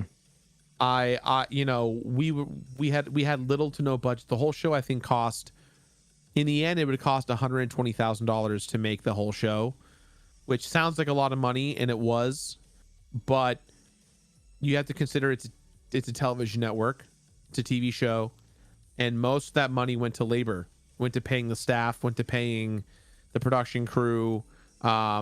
We spent $0 on marketing. We spent $0 on, you know, like, literally the production's all it went to. And I remember G4 had hit a moment where they were like, we're only going to give you a budget of $60K. So I, over the course of many weeks, put the money up to make it work. I was paying my own salary from G4 to pay for this show because I believed in the vision so much. And I remember when the show hit TV, when the show was on syndication, and I could literally see the show on, it was I started crying. It was the most beautiful and my most proud moment of my life and career. And I couldn't have been more happy with it. And then I remember none of my friends or family watched the show. And that hurt. That really, really hurt. And the reality is that I can't expect my family. You can't expect your family and friends to watch everything you do, right? Yeah. I would never in a million years be like, oh yeah, my brother saw all 486 episodes of The Completionist, right? Like, I would never assume that, and I would never want that to be assumed. You know what I mean? It would just be fine. So, a big reason why I got out of acting was because I always hated the feeling of, you know, I would get a lot of work as an actor, whether it be at community theater or local productions, right, or, you know, college performances or traveling theater groups or, you know, cruise ships or whatever. And I just remember always that awkward moment where I'd finish a performance and come out and people would be like, hey, you were a great guy whose name I can't remember. I don't know who you were, but you were really funny. And my family just wasn't really the most understanding of that. They didn't really get it. They didn't understand why it's funny. You know, and so I thought, you know what? This TV, everyone knows the fucking Office. The Office is the biggest TV show of all time. You watch God of Work, and within 5 seconds, you know why it's funny. Yeah.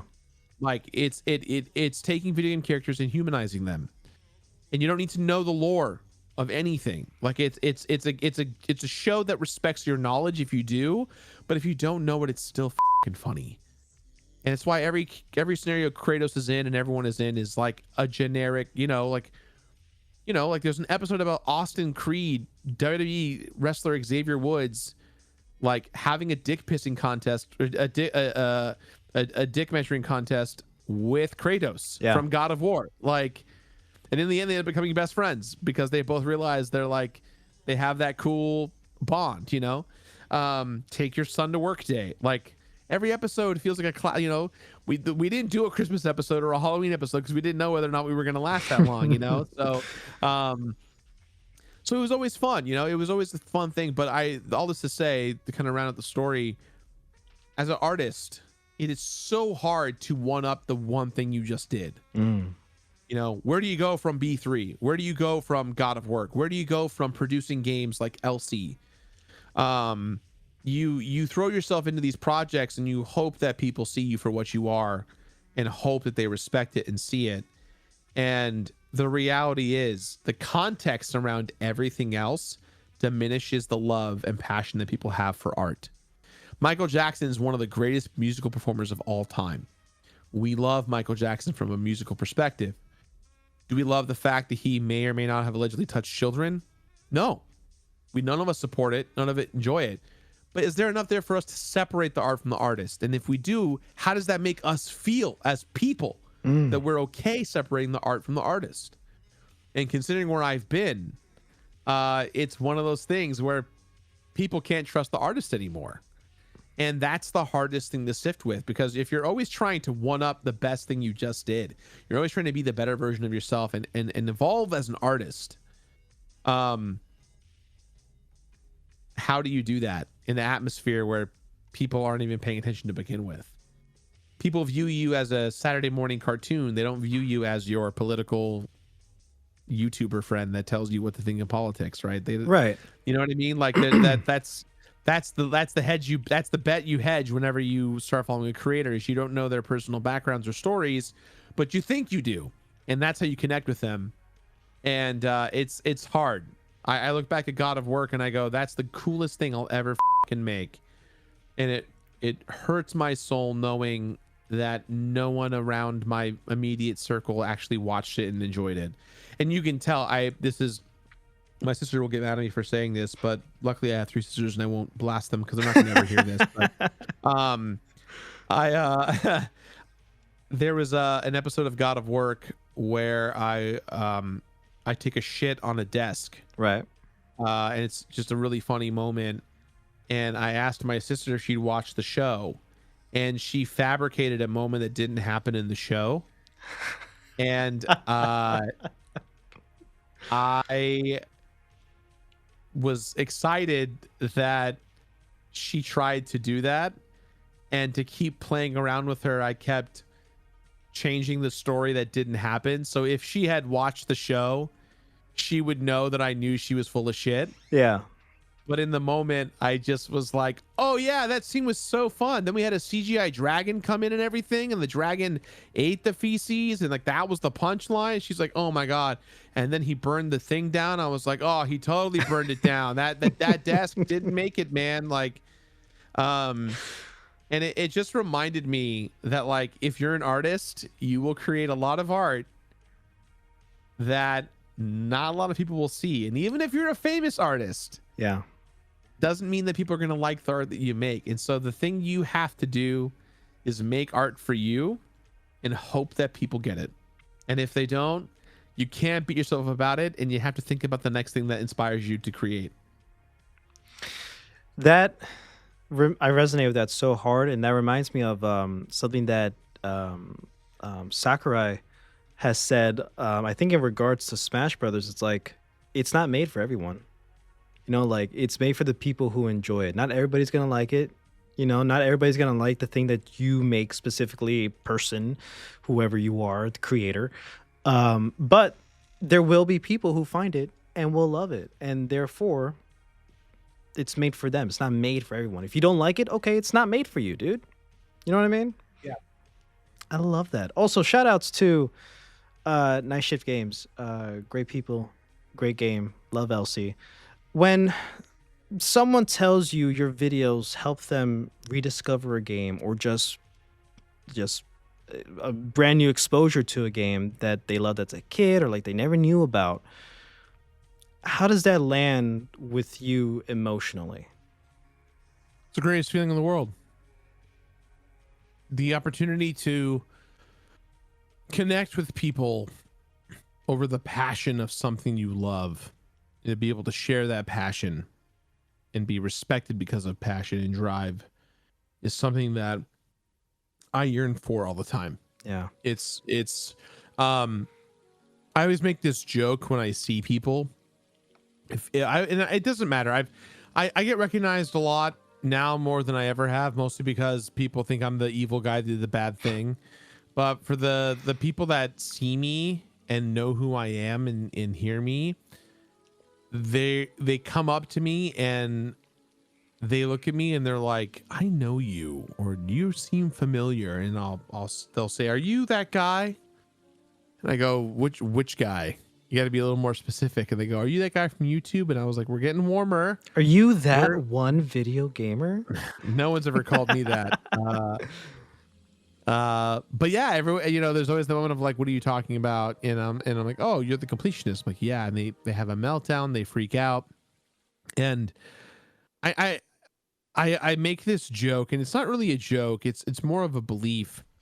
I used to do tours all the time, just appearances at conventions and such. I love it. Love it, love it, love it. I always love it. It's my favorite thing to do.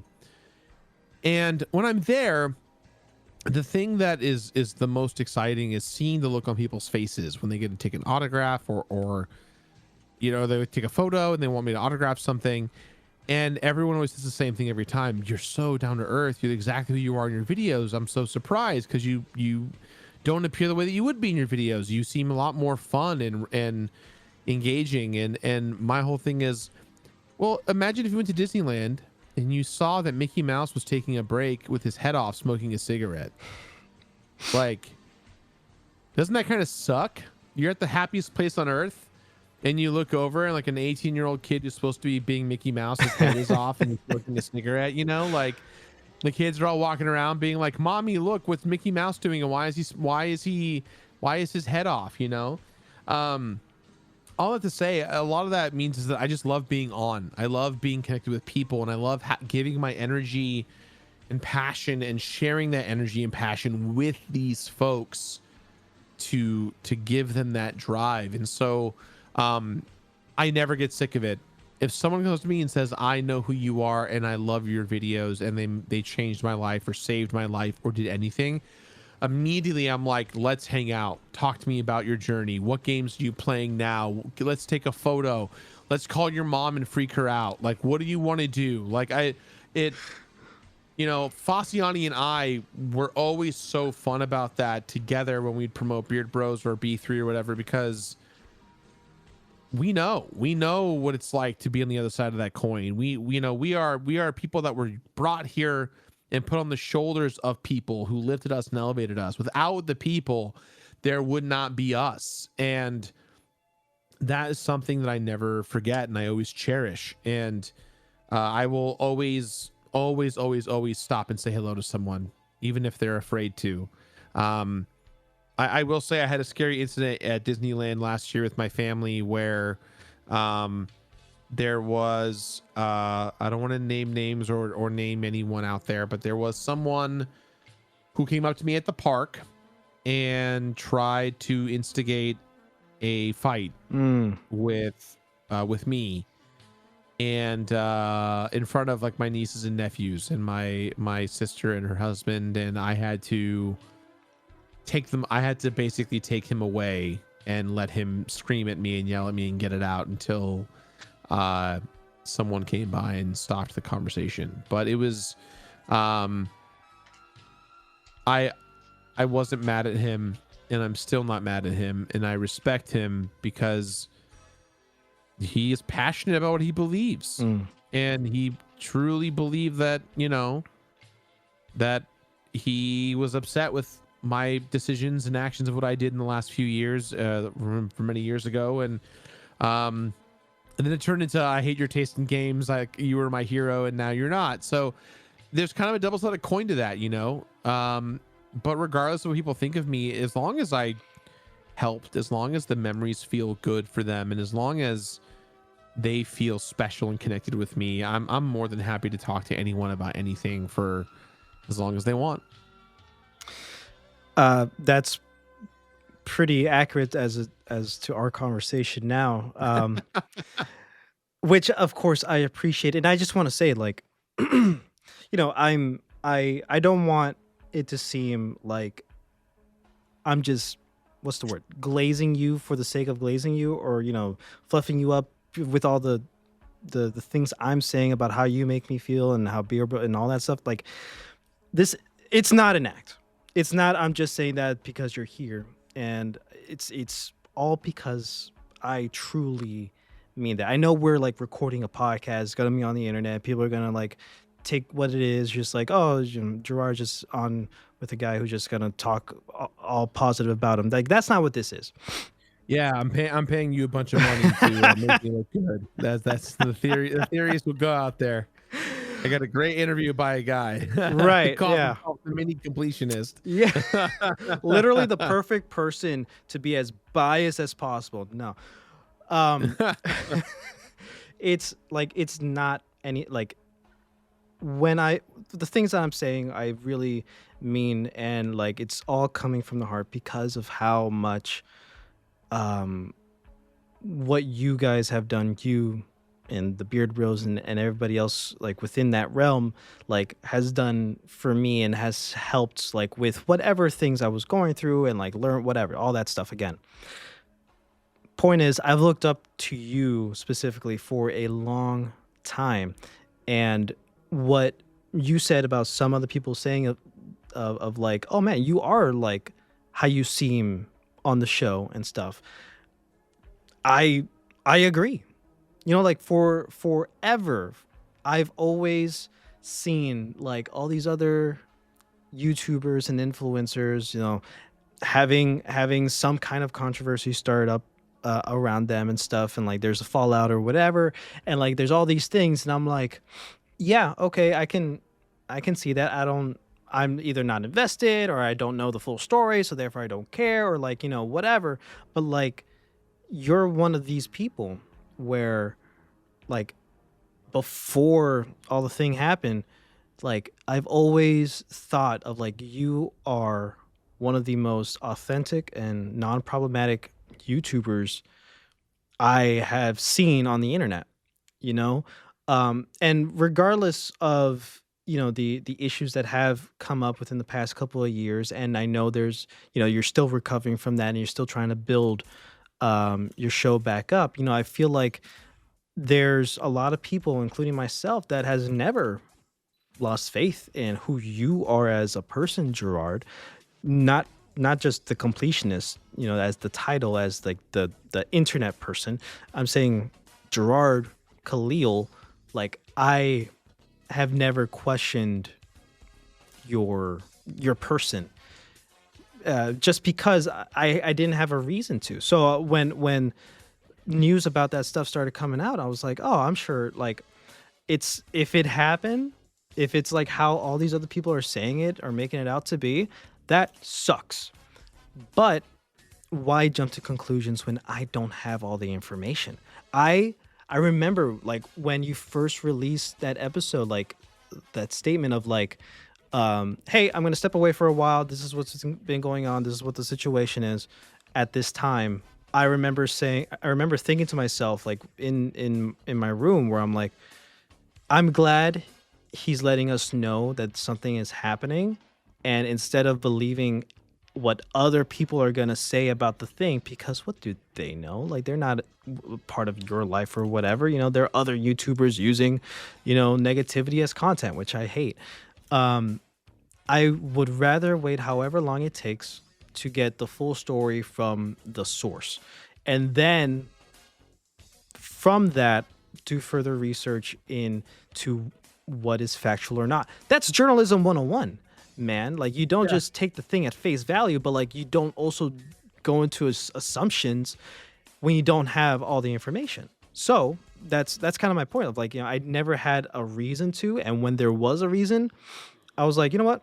I'm going to wait until more light has been shown on this, more information comes out, and then we'll see where we're at. And like now, it's not like you're not trying to learn from the situation, not trying to make things do the right thing. You're actively trying to do that while also still trying to continue the thing that you love to do. And point is, I feel like there's still a lot of people who has never lost that faith, if that makes sense. I appreciate that, Jared. I think I can't tiptoe around the problem, right? It's always something that it'll be almost 3 years this year since everything transpired. For those of you listening who don't know, I was accused of charity fraud and embezzlement from 2 creators who I really respected, and I did an interview with them that did not go great, and I thought that I was appealing to humanity, and instead I gave them the keys of the kingdom to tear me down. And I am not the most online confrontational person. I did not really go all in on fighting back with what they had to say, because of the legal ramifications that were attached to it that I couldn't discuss at the time, and I still can't discuss because it's still an ongoing thing. But at the end of the day, I think the thing that we have to remember, or I mean, we don't have to. Anyone can do whatever the fuck they want, but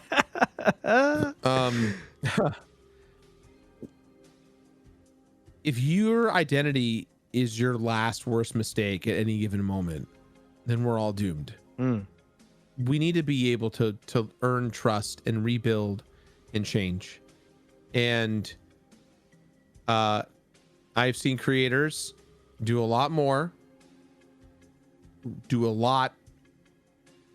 bad, who returned bigger and better than ever, and people forget. And for me, because I had such a great reputation in the community, and I worked with so many great creators, and I helped a lot of great creators, kind of felt like there was a monster among sheep when the news hit. And I think that's why it hurts everyone at large. And I think when this whole thing started, people were like, it's not controversy, it's not drama, it's the truth. I don't know if that's necessarily true, because not everyone knows all of the truth. Right. I don't even know all the truth. What I do know, and this is the thing that I will say, we can move on from here, is that if I truly did something wrong, if I truly did something illegal, if I truly did a crime that people accused me of, shouldn't I be in jail? Shouldn't I be prosecuted? Shouldn't there be paperwork that says that I am in jail? Shouldn't my mugshot be all over the place? Shouldn't I have actually done anything? Those are all things that should have happened. And the reality of the situation is that, well, accusations of me doing a crime aren't the same as people filing a form and saying I did a crime. Right. And I think that's where we're at in the YouTube ecosystem, is that people are getting allegations and things thrown their way, and there's a multi-million-dollar industry that now exists on YouTube, where creators will attack other creators. Right. And they call it journalism. They call it commentary. The common term is slop these days.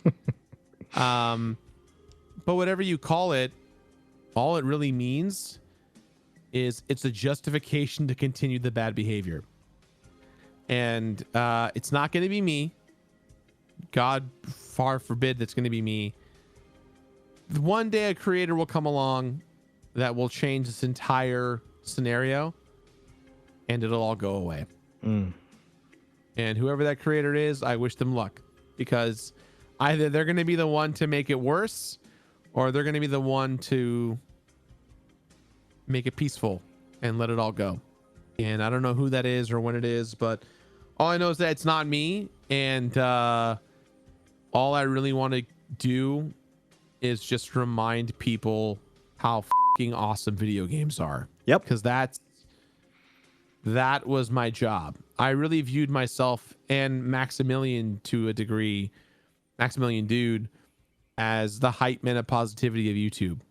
All we ever want to do is be like, look how fucking cool this game is. Look how fucking sick this thing is. Isn't that fucking cool? How rad is that? These people made this thing. That is fucking cool. Come back next week where I tell you about another fucking cool thing that these people made. And like, that's all I've ever wanted to do. And I've been privileged to be able to do that for the last 16 years. And I hope I can continue to do that for another 16 more. Yeah, man. But who knows? I'm not 6'7" enough to figure it out. So we'll get there. Oh my God. Everyone is following my every move and path. So I apologize to you and your audience Don't for apologize. any of the hateful rhetoric or YouTubers that will make videos about this podcast.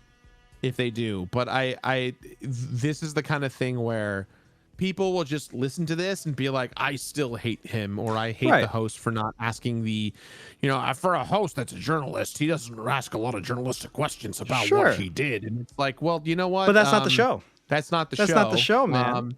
But at the same, and to your defense, you didn't ask me those questions. I brought them up because this kind of pain that I experienced is one that haunts me every single day. Right. There is no world where I wake up and live rent free out of my own head about it. It eats me up every single day.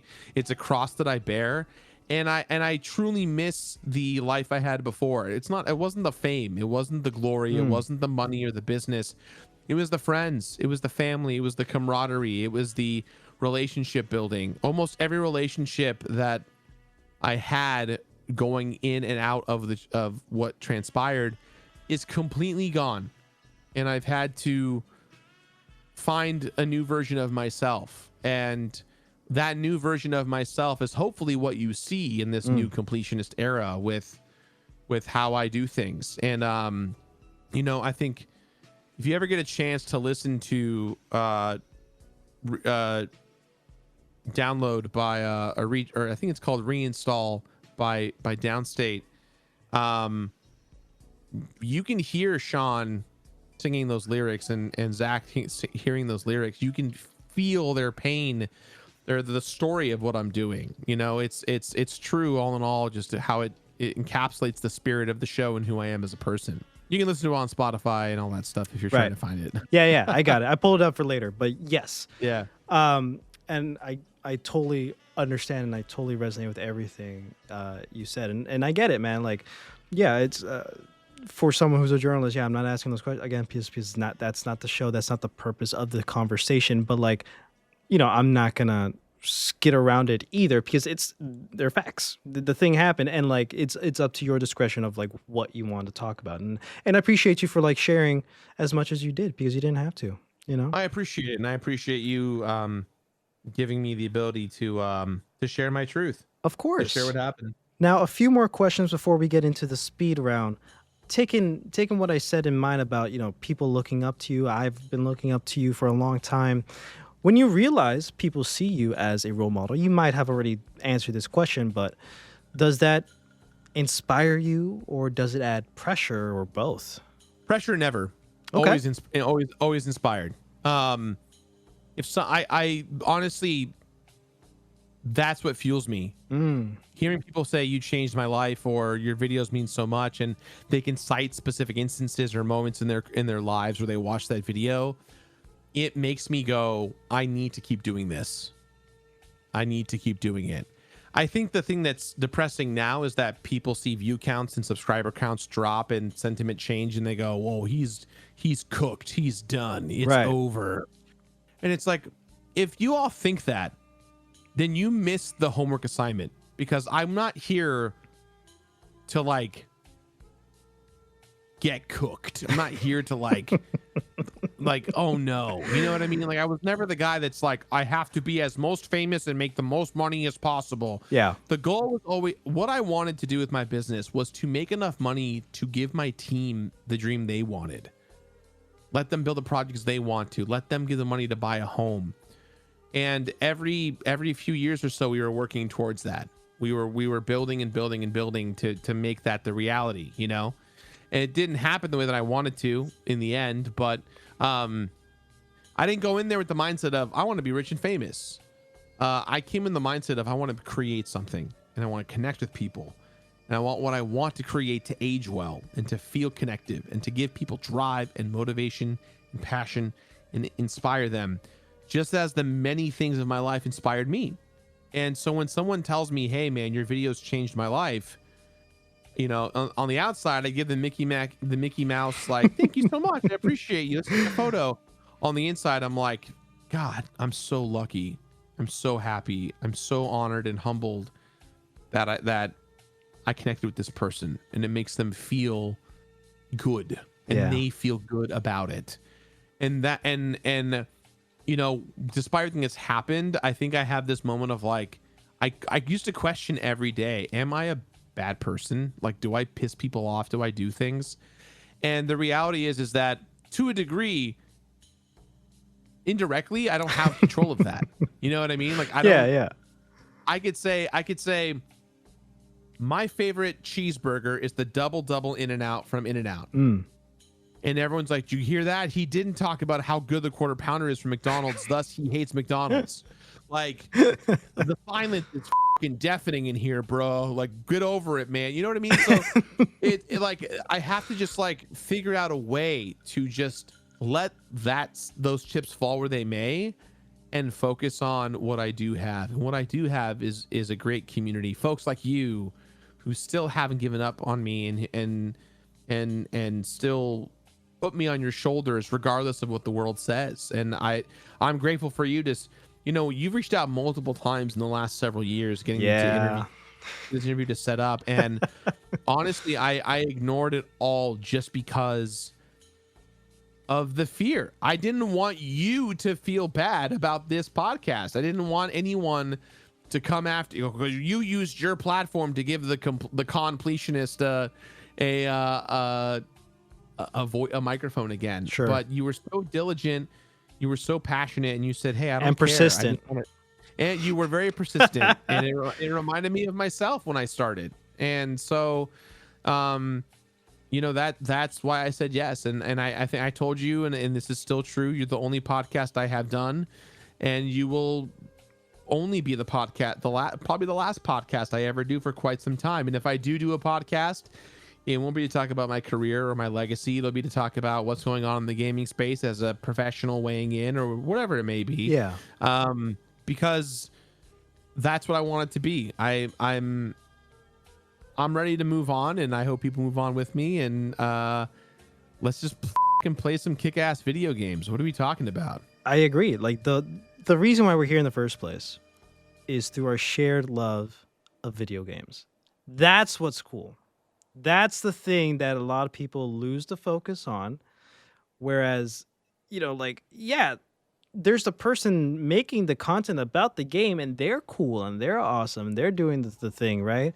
But also, why are we connecting with this person? Because of the games. Because of the things that brings us together are these games, are these anything pop culture media stuff, and that's awesome. And I feel like that isn't talked about enough, or at least like people forget that, you know, and I hope that with this show we get to remind them, you know, like we're together because of the things that we love and share, and that allows us to stay together and grow and meet even more people, which is phenomenal, man. When people look back at the Completionist years from now, whether or not Donkey Kong Country 2, that video has been released yet or not, and I am not trying to do the same thing that you did in God of War for G4, but what do you hope they say the show meant to gaming culture? Oh man, I think if people years from now watch The Completionist, I think the thing I hope people take away is that all I ever wanted to do was share my passion, and that I hopefully made people think a little more about video games and how they consume their art. And that video games are art. Art is art, movie is art, music is art, video games are art. Making things, creating things is art. I hate the term content creator. I think content creator and influencer are not an accurate depiction of what people do. Yeah. I would rather just be called a creator or a digital creator, or at the very least, a creative director, someone who has a vision and executes said vision based off of their love and passion of what they love. There's a great story that I always think about all the time, and tying to the Sega story you were talking about earlier with me and Aaron Hansen in Japan. So Aaron Hansen of Game Grumps and I, we got flown up by Sega to go to Tokyo Game Show and to promote Sonic Team Racing back when that was coming out. Yeah.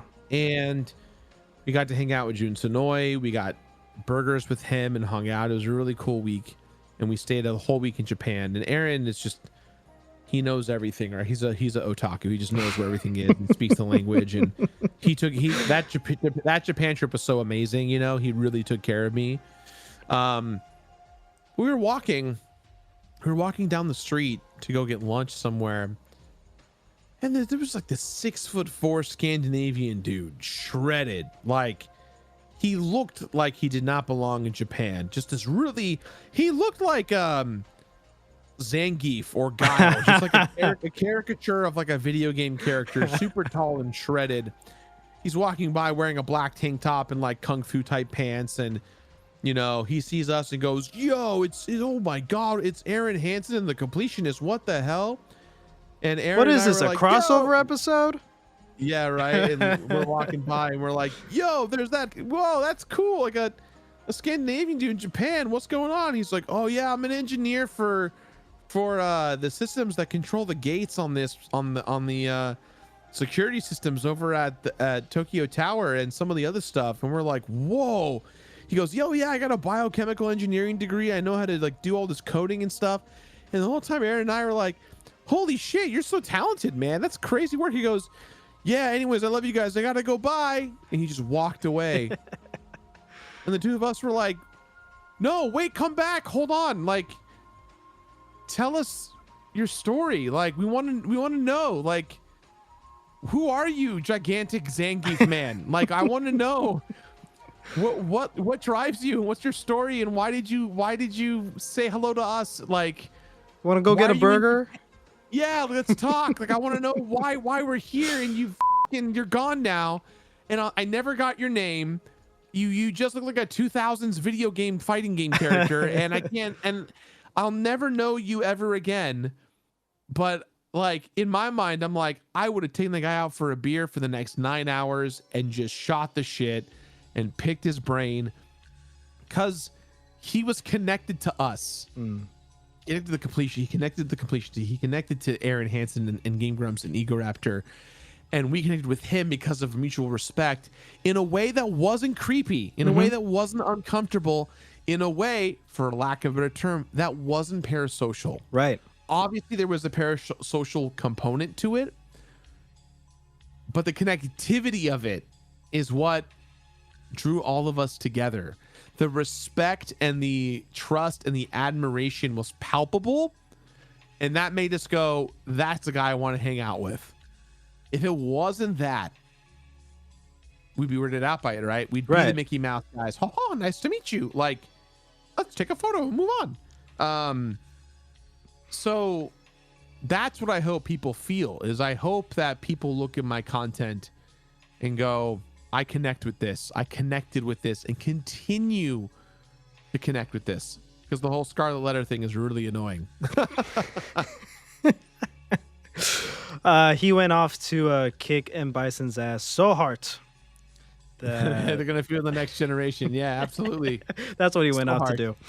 Yeah. Thank you for like showing me that movie too. By the way, I love it so much. Quick, change the channel. Oh my god, it's so funny. It's so hilarious.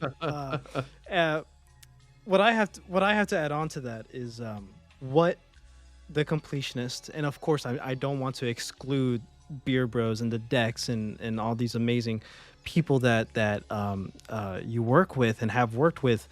You guys created not only something special, but like you specifically, Jirard Dragon Rider Khalil, the Completionist, that one video gamer, have changed so many people's, including myself, our outlook of how we play video games. Not only us as gamers, but even the gaming industry or the gaming culture, where there are achievements. Now, I know they're not all named after you when an achievement has completionist in it, and I know it's not all about you, but that word, I think, not only is it synonymous, but has also become, it's not a word, but it has become a word. You know what I mean? And that's like because of you and your work and like the things that you have brought out into the world, because of the fundamental nature of like your parents saying, hey, we're not going to get you a new game until you do absolutely everything 100% with the games you got. That stemming from that to now, I think it's pretty easy and not like too much to say that you have changed some or have played a major role within the video game culture now, to where we all know what the term completionist means, or completion means, when playing a game. I think that's freaking awesome, dude.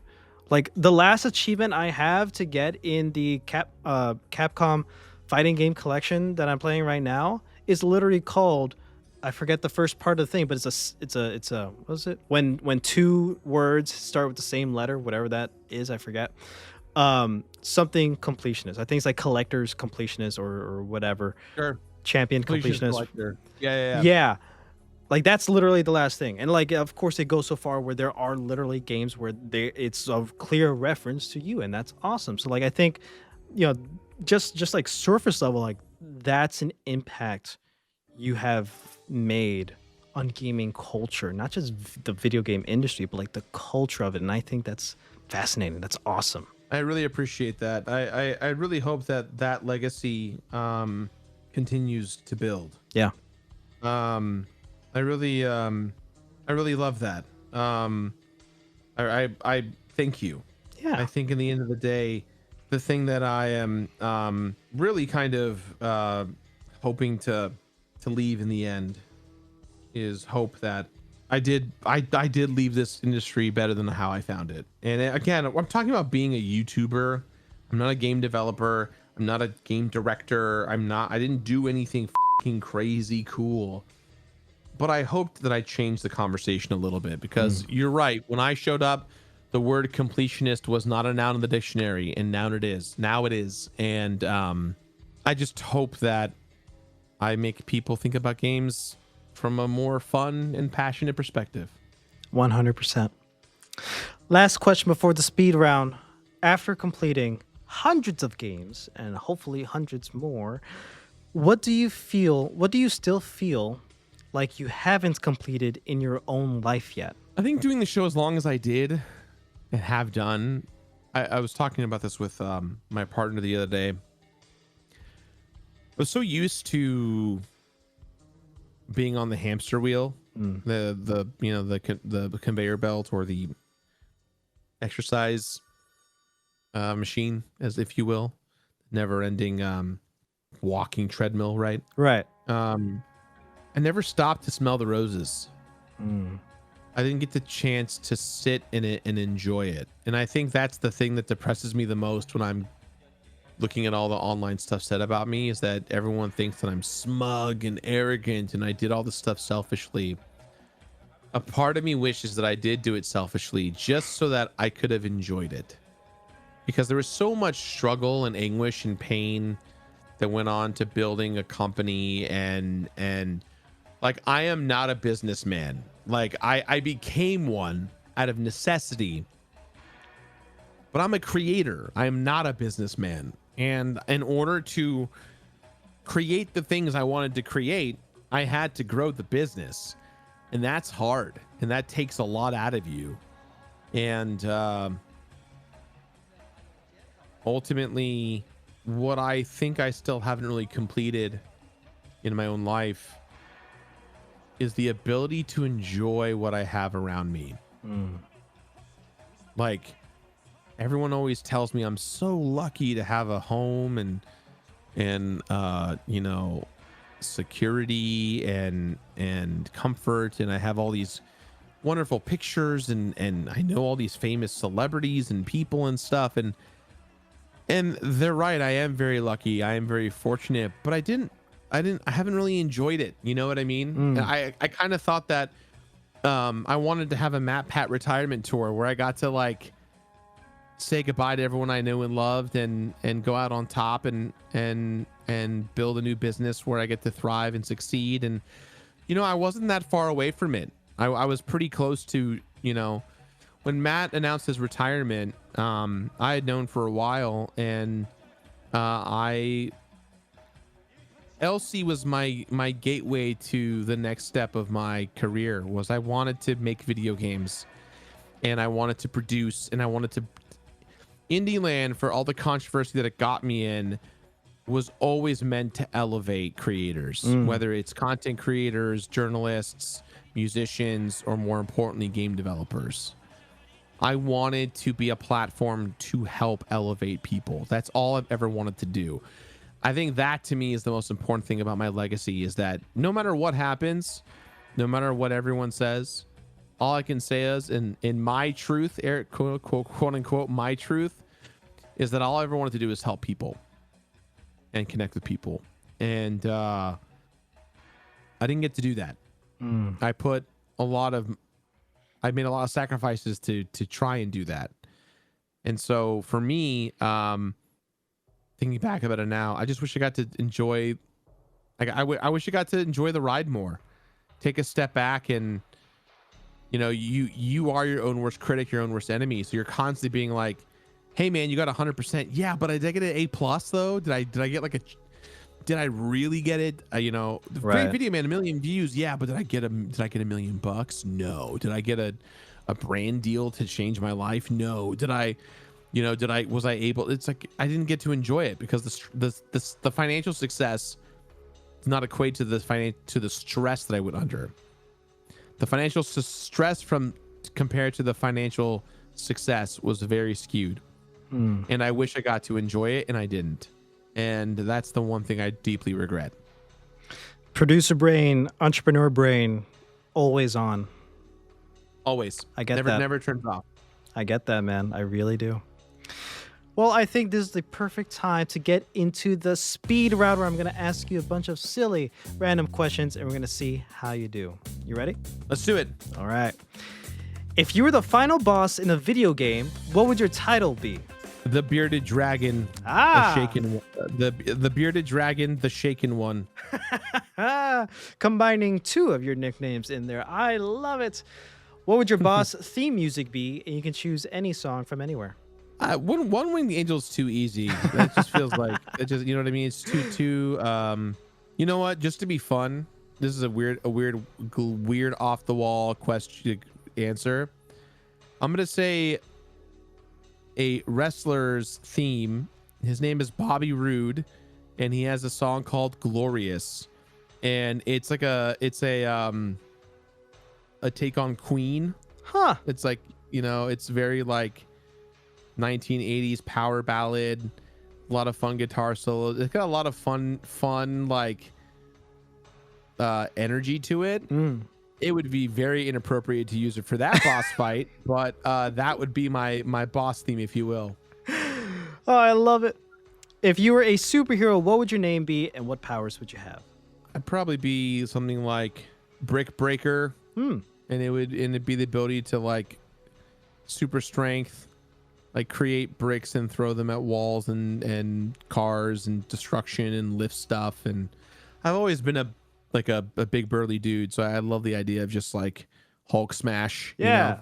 If you could live in the world of your favorite childhood show, movie, or video game, which one would it be and why? Probably Final Fantasy VII. You would want to live in that world. Yeah, I think there's just there's so much beauty in the chaos of it all. I think everyone's just trying their best, except for Shinra. You know, at least the corporate heads up there. But you know, there's something beautiful about that game, and remake only just makes it so much cooler. Yeah. Which character from your childhood favorite show, movie, or game would you most like to have as a friend in real life? As a friend? Which character? I'm trying to think of like a good sidekick character, because sidekicks are so fun. Like I keep thinking about the cat from Persona, Morgana. Right. Like something like that. Not necessarily Morgana, but like just a fun, quirky sidekick character that's like constantly challenging you to have fun and be better. I don't know. I guess a Pokemon would be more. It's like a pet that's more protected than anything. But yeah, I'll say a Pokemon. That makes sense to me. Okay. Favorite Pokemon? Do I know that? Is it Bulbasaur? Yeah, it was Bulbasaur. Yeah. He's a cutie. Yes, he is. If your current favorite show or movie were to be adapted into a musical, what genre of music would you envision for it? Probably Arrested Development for my favorite TV show. And for as far as musical goes, I'd make it like a traditional Songhai musical. Just a lot of fun, punchy alliterations and quick delivery. And because that just matches the wit and the charm of Arrested Development, you know, everything's really fast and quick and specific and to the point and punchy. If you could attend any fictional event, for example, the Ewok celebration in Return of the Jedi, which one would it be and why? Damn. Yeah. I would say fucking hell. I would say the opera scene from Final Fantasy VI. Oh. I really love. I got some homework for you, and I'm sure you're aware of it. But what led to the creation of Big Bad Bosses was I heard Jake Kaufman's rendition of the Impresario, which is the entire 8-minute opera from Final Fantasy VI. Right. And are you familiar with 6 at all? Have you played it at all? I have not played it, but I know that it's regarded as one of the best Final Fantasies, especially by Jesse. Yeah, so Final Fantasy VI specifically has this moment where the crew has kind of been fractured. They have to like try and come together to try and fix Terra, the main character who's currently kind of like locked in a magical coma. And so they need to go to a certain area. In order to do that, they need an airship. And in order to get the airship, they have to trick a man who owns the airship to commandeer or take him hostage to take the ship. And so the crew ends up going to this opera house in the middle of nowhere because the man that owns this airship, Setzer, is obsessed with the opera that's being performed at the opera house. And the character Celeste, who's in the crew, he looks a lot like the actor who stars in this musical, in this opera. And so the crew get the idea of, oh, she should learn the parts, and then that way when she gets kidnapped, then we'll go ahead and kind of commandeer the ship and kidnap Setzer. And Setzer leaves a note saying, you know, tonight's the night. I'm gonna kidnap Maria, and that's it. And so what kind of then happens is like an 8-minute performance of an opera scene that sees the character Celeste, who's rehearsing for this scene, kind of have an on again off thing for a character named Locke. And he's there rehearsing with her, and he kind of blushes and is like, I kind of like you, but I don't want to say it. And he helps her rehearse, and then, you know, then the scene takes place, and Jake Kaufman did an incredible rendition of that entire opera in the style of Queen. It's literally like a rock opera, and it was so good that Nobuo Uematsu's team reached out to Jake Kaufman and asked that if the next time they were visiting in LA that they could take him out for a beer because it was so amazing.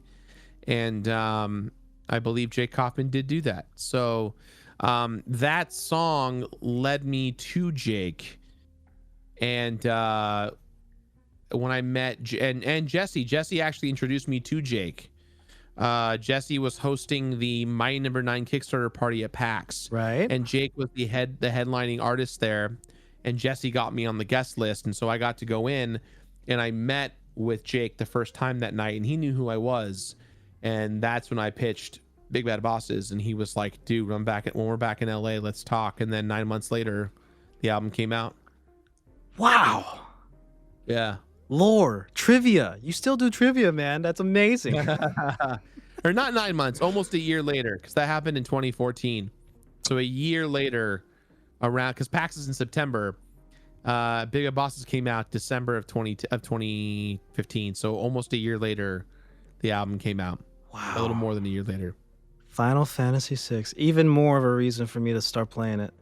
It's amazing, man. And it's easier to play now than ever with the Pixel remasters. Right. That is true. Kills a lot of the traditional Final Fantasy bloat. Uh-huh. Yeah.